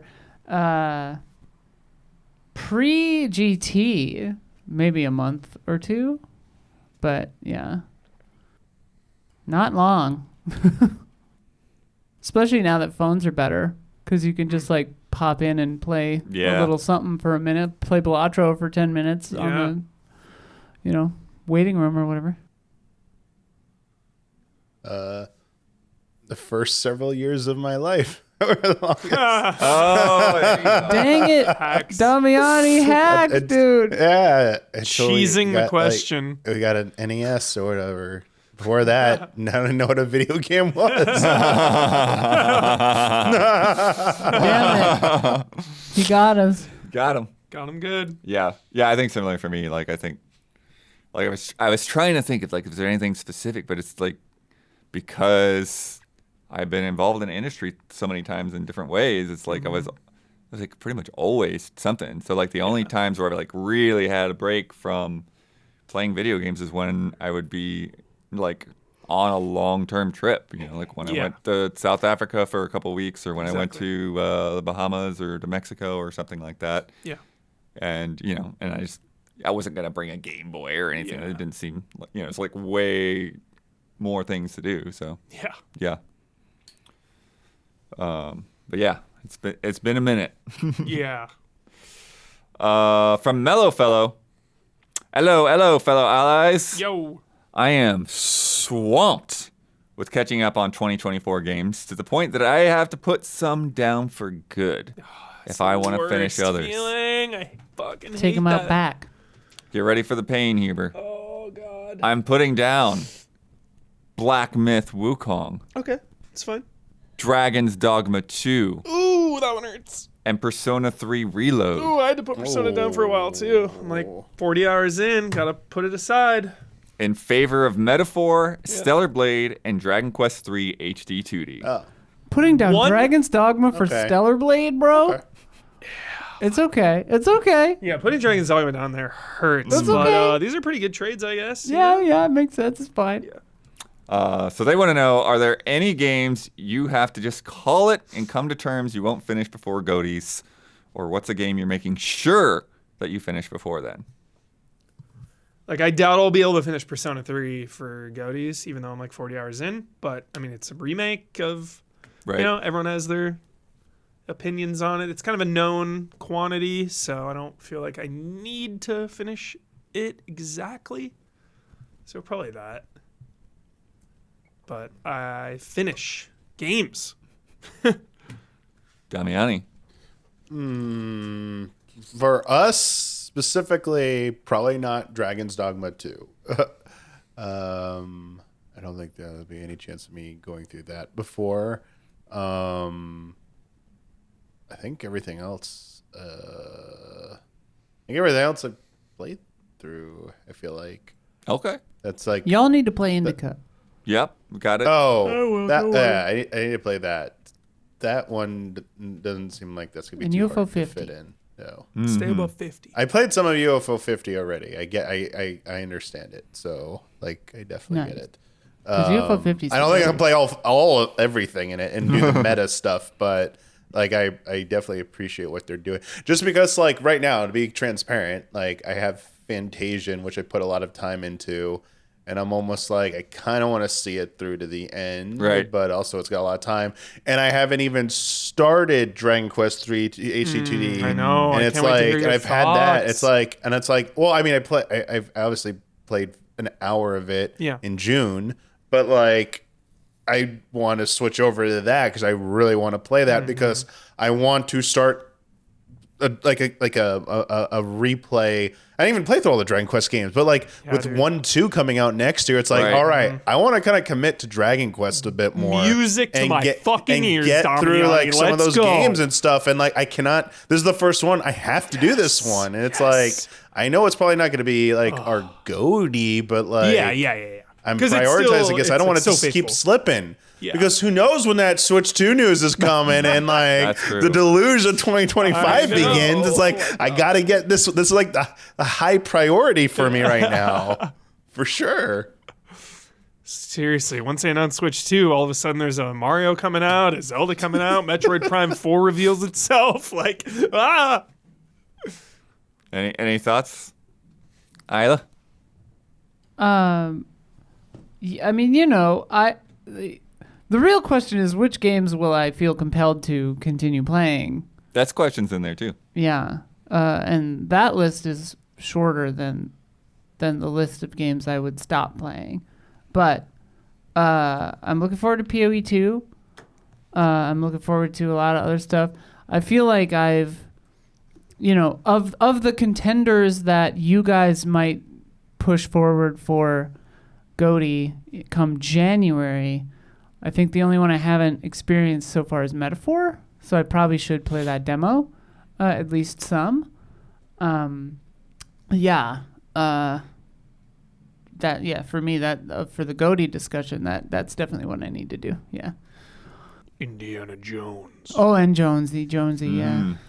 There's like there's a handful of like 8s that I'm probably gonna have to throw overboard that I've been trying to play all year. 2 of the biggest ones for me were Unicorn Overlord and Grand Blue Fantasy. I really wanted to play both of those games, but there's so many other things. There's so many longer games, like, again, Metaphor and shit. Right.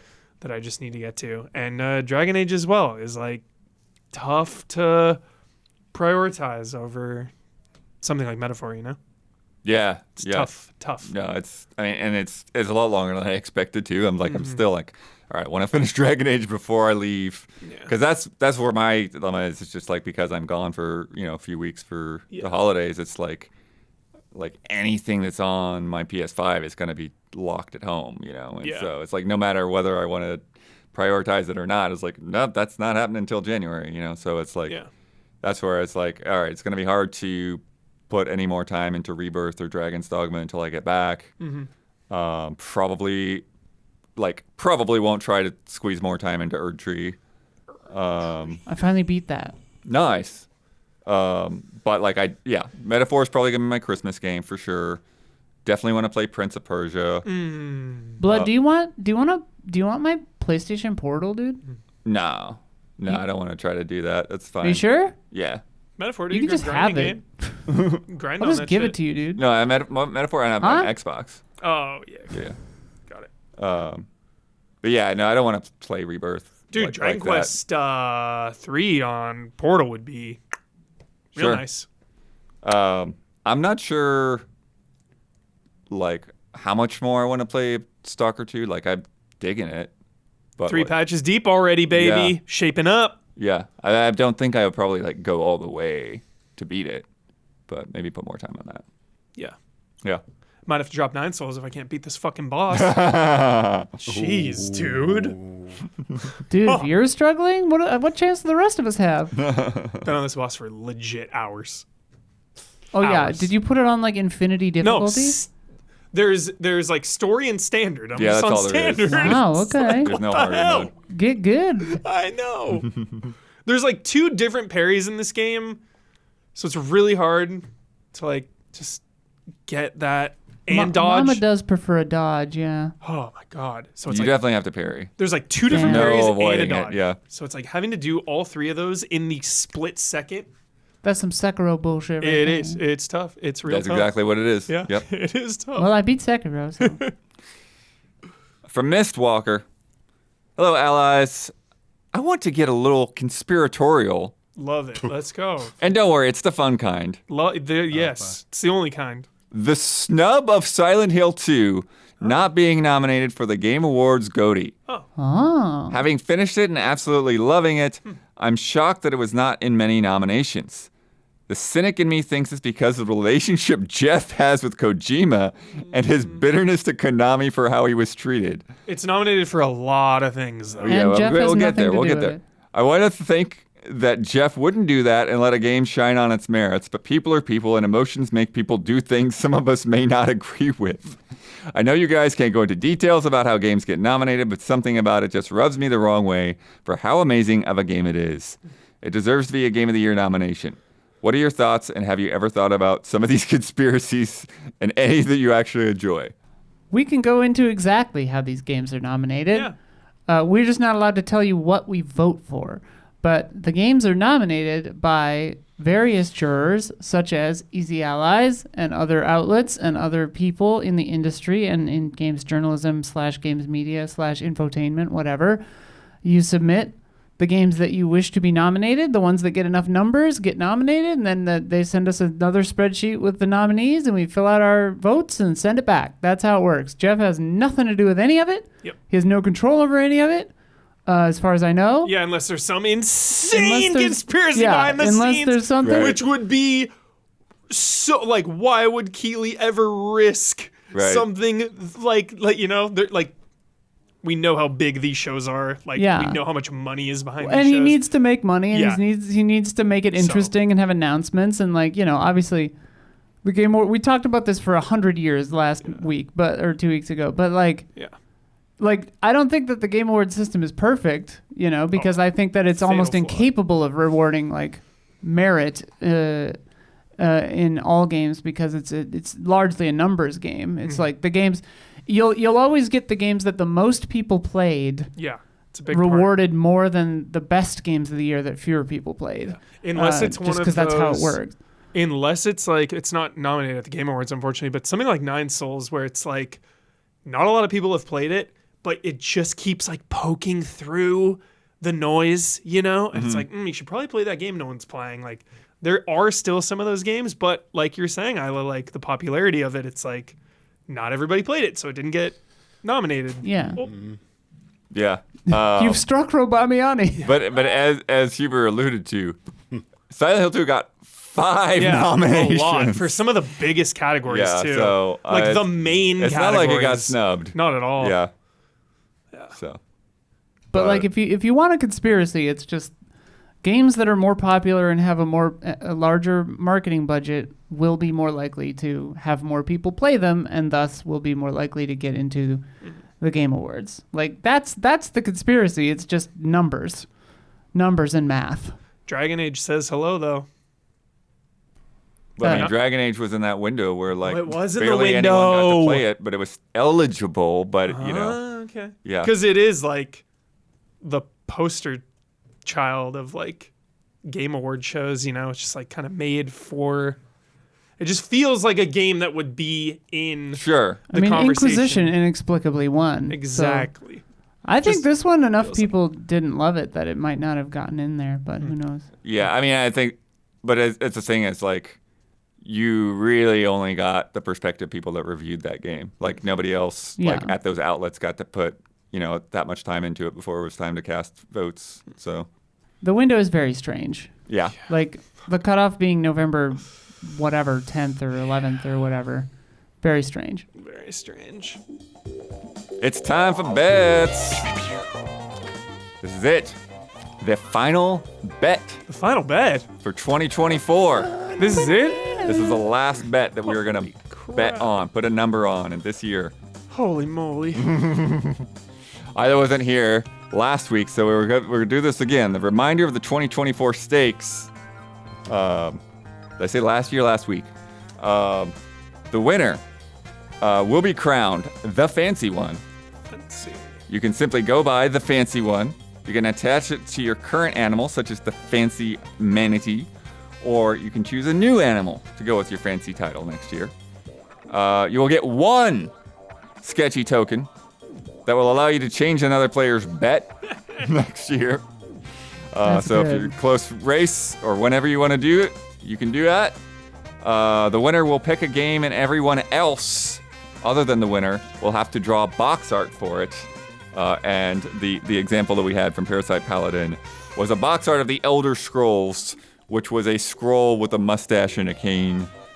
A cute take on the title. That's very funny. Very. And finally, the winner will get an illustration of their mascot animal from Sarah Knight. Great. But there are also loser stakes. Yeah, they're brutal. The loser Don't lose. will have to stream one of the lowest rated games of the year chosen by our patrons That's so fun. for 3 hours. That's so fun. They will then need to write a 2-page story from the perspective of one of the game's NPCs, which will have to be read on this show before the end of January. Our current scoreboard is 12 for the Stealthy Centipede, 11 for the Wet Hummingbird and the Effervescent Hippopotamus, 8 for the Optimistic Rat, 7 for the Fashionable Manatee, and 6 for the Pompous Cocker Spaniel. So Gabby is the only person who is locked in where they are right now. Locked in. Somebody else could win. Somebody could come out of the loser spot.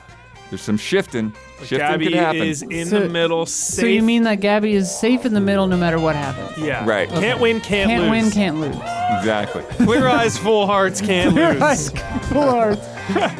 Gabby's thrilled. And then if we end on a tie, in either direction, on the losers or the winners, We battle in a Mario There- Party duel. there will be a tiebreaker to be determined. Full out, just fist fight. All right, now it's time for Dance that bet. off. The final bet, 2024. Marvel Rivals, which is out right now with 33 characters. Next week, I'm going to check the top 10 English reviews on OpenCritic, and I want to know how many times we will find the term MCU. Those letters Such specifically. a good bet. Damiani, Pompous Cocker Spaniel. 55. Oh my God! Yeah, 55. you did it, baby. Good way to close it out. Huber, Stealthy Centipede.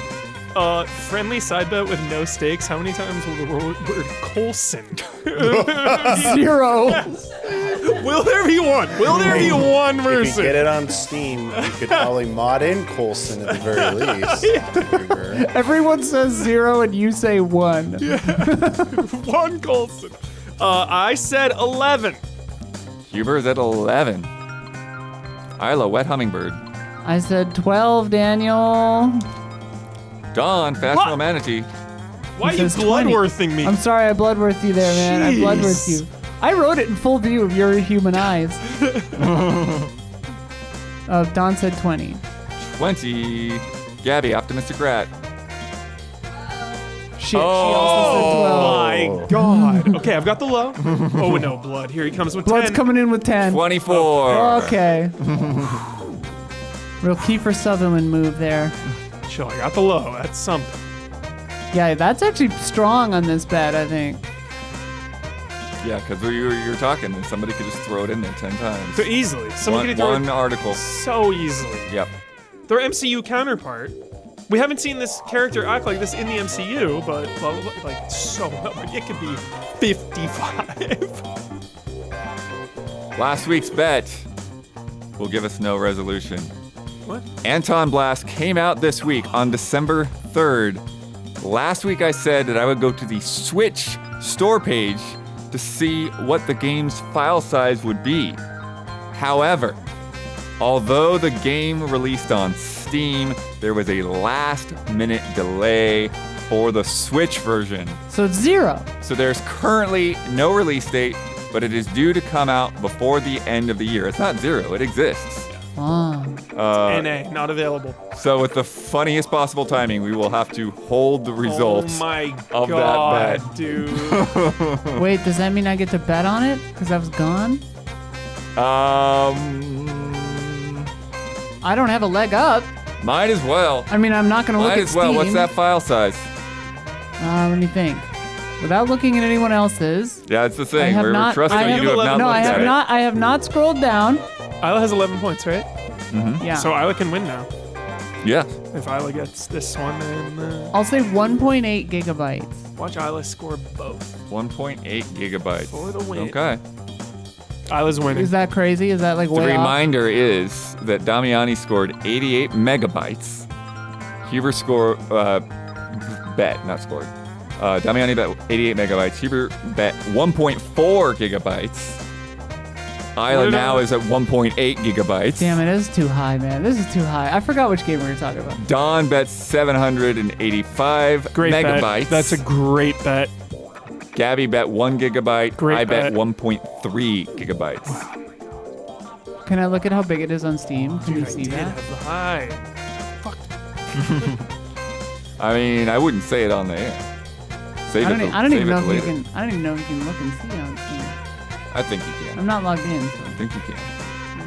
There we are. So intense. Circling the water. It's too intense. It's too much. Will we know next week the answer to this bet? Fuck. Don't know. Crazy. All right. Let me tell you about patreon.com/easyallies. Thank you to everyone who watches this show and tunes in every week to hear us talk about incredible games like Indiana Oh my God, Jones. it's so good. I didn't even talk about the boss fights, dude. Yeah. Oh yeah, that one boss fight was great. I could But yeah, we don't seriously want to get in there. talk about it for hours. This game. Oh my gosh. Please be excited, everybody. It's incredible. I Yeah. could eat a peach for hours. Yeah. But it's so cozy. Coziest game of the year. Indiana Jones. I don't know. That's about wild. That. I don't know about One of. One of the coziest. Dude, just some like torchlight in a tomb. Yeah. Ugh. But yes, we are able to do all of this. We're able to put the time in and to talk about the games and talk about the headlines because people like you who are watching every week also decide that it's worth the time, then it's worth the money. And you can go over to patreon.com/easyallies to drop in $5 or $10 or $50 or whatever you want to drop in there to keep this thing rolling, to keep paying all the bills and giving us food and all that stuff. And water. And water. Yep, I bought groceries this week. At $5, you get this podcast 2 days early. You get ad-free. You get 2 bonus Love and Respect questions that we shoot after the live recording. You can submit questions to Love and Respect, and you get in our official Discord where they're voting on the top 10 moments, Easy Allies moments of 2024. So Fun. good stuff. And then we have our producer tiers and our platinum producers get a shout out on this podcast each and every week. And this month's shout outs go to Javawabs and Elfanis. Shout out. Shout out. All right, I got some promotions here. Promos. Before we get to the end, Isla did a cool preview on 2 Point Museum. Heck yeah, 2 Point Museum rips, dude. Yeah. We were going to talk about it on here, and then Isla just slammed that out. I was like, hey, that's good, because there's a pile of games. Puked it out. I misunderstood in a way that got us a preview on embargo. We did it. I'll go ahead and just say this much now, because we're not saying anything specific, but Path of Exile 2 Impressions will be up in the morning, so maybe we'll already be up by the time you hear When this. is the official launch time of that game? 11 a.m. PT. Tomorrow. Tomorrow. At 11 a.m. that game goes live. Correct. Servers buckle. Yes, probably. Bruce Buckle, maybe. We'll see. The never mind. Monday, we got a fun one. We're doing our group stream on Monday because we had to fit in the schedules of AJ Locasio and James Willems. And you're wondering, why? Why? Because they are both voice actors in Mighty Morphin Power Rangers Rita's Mighty Morphin Morphin Power which is Rangers! also out in the beginning of December. Yeah, dude, let's go. We get to stream it Let's a day early, right? Go. We're streaming it before launch or so. Woohoo! The night before launch. Probably close to a Nice. full playthrough. It's a beat 'em up, so We'll see. yeah, we'll see how long it is. It'll be good. I mean, Shredder's Revenge was like actually a little long for a beat 'em up, Yeah. so we'll see. Yeah, it's a new game. Yeah, Lots of different mechanics in there aside from the beat 'em up parts. Yeah. So we'll see how it goes. so hyped. Yeah. Oh, it's gonna be fun. And talking about hype, next week is the Game Awards. Yes. That will be Thursday.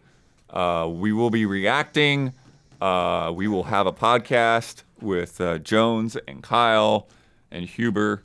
And Jones may show up for reactions. I still don't know for sure. I got to check in with him, see if he's going to be here for the reactions or just the podcast. He's got to see the Switch 2 reveal. Yeah, he does. He's got to see it. He does. It would help if he is there. But Damiani, dude, % chance Switch 2 reveal. Percent. Oh, Give the number right now from your heart. Go. Fire. 15%. Oh. 15. That's pretty good. I can't really bet. I can't beat that. Like there's a chance, or there's not really a chance. Yeah. Love it. Love it. That will be our last live recording of the year. But next Friday we're going to be shooting 2 episodes for the weeks after that.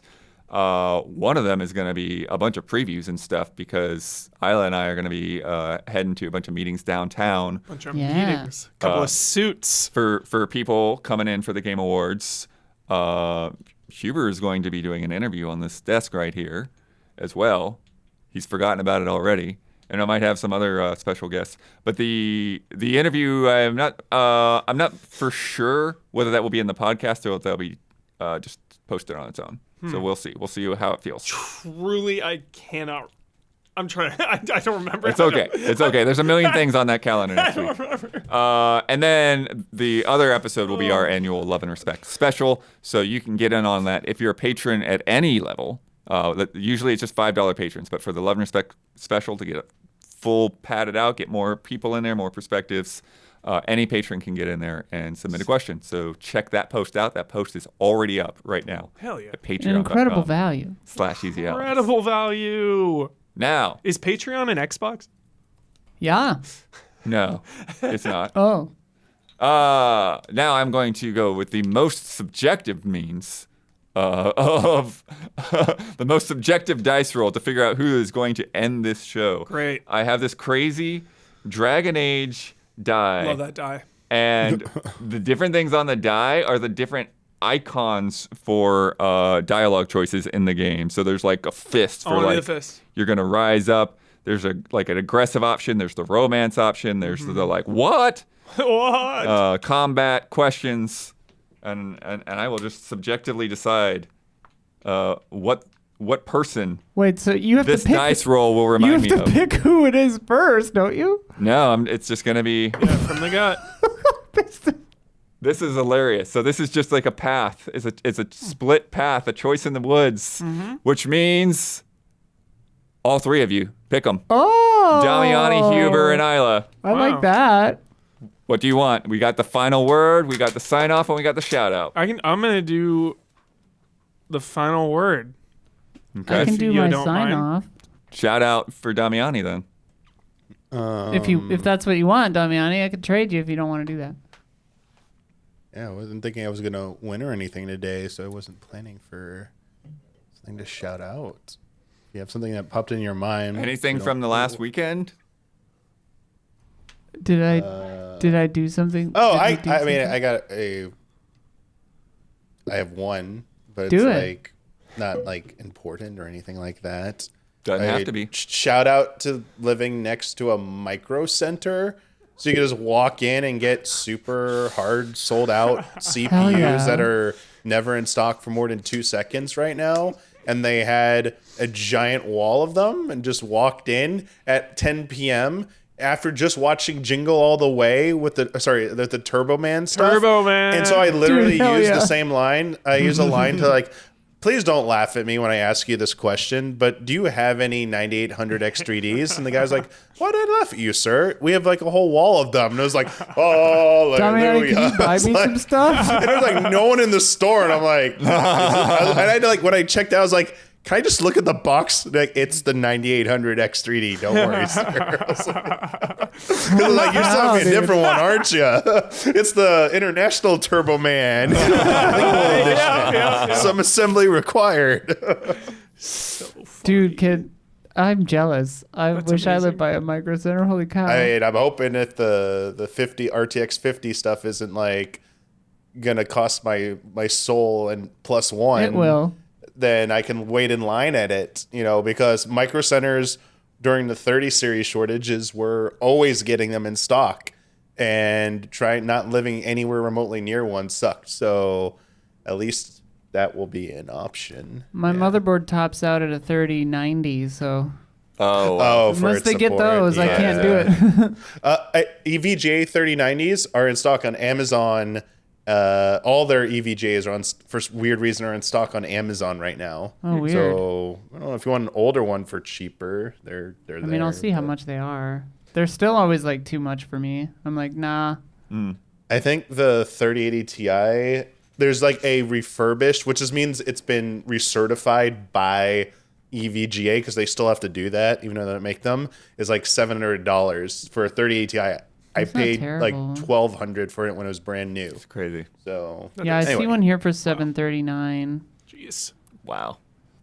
That's pretty wild. Just But a little you should more try than and a at pro. least see if you can snag a 40 series if you can upgrade your motherboard, because better features. But anyway, What the hell? Here's Trisha Hirschberger is in a video Oh, yeah. in Amazon. Yep. What? Yep. She does a lot of that. Oh, A lot of okay. that hosting stuff. Cool. Huber, final word. Final word, dude. Indiana Jones. Like, I cannot get enough of this game. I really love. We didn't talk about, we talked about the melee weapons, but I love the balance of a melee weapon for stealth, Blood. Because sometimes you'd be in these situations, there'd be a couple enemies, and it's like, I don't have a weapon. I can't just systematically take everyone down. You gotta find a melee weapon. You gotta take them out with that. And You know what I didn't mention? What? I'm going to intrude on your final word. please, Yellow The card. shove. The shove, dude. A guy standing on the edge of a thing and you just shove him off and they're like, bye. The shove. The shove. Also, you gotta RP the classic indie moment when you just, some big bastard is coming at you. Just pull out that revolver. Boom! Like, so satisfying. And again, the whip in this game is top 5 weapons of 2024. Straight up. Trademark sign off, Isla. Okay. Good night and good game.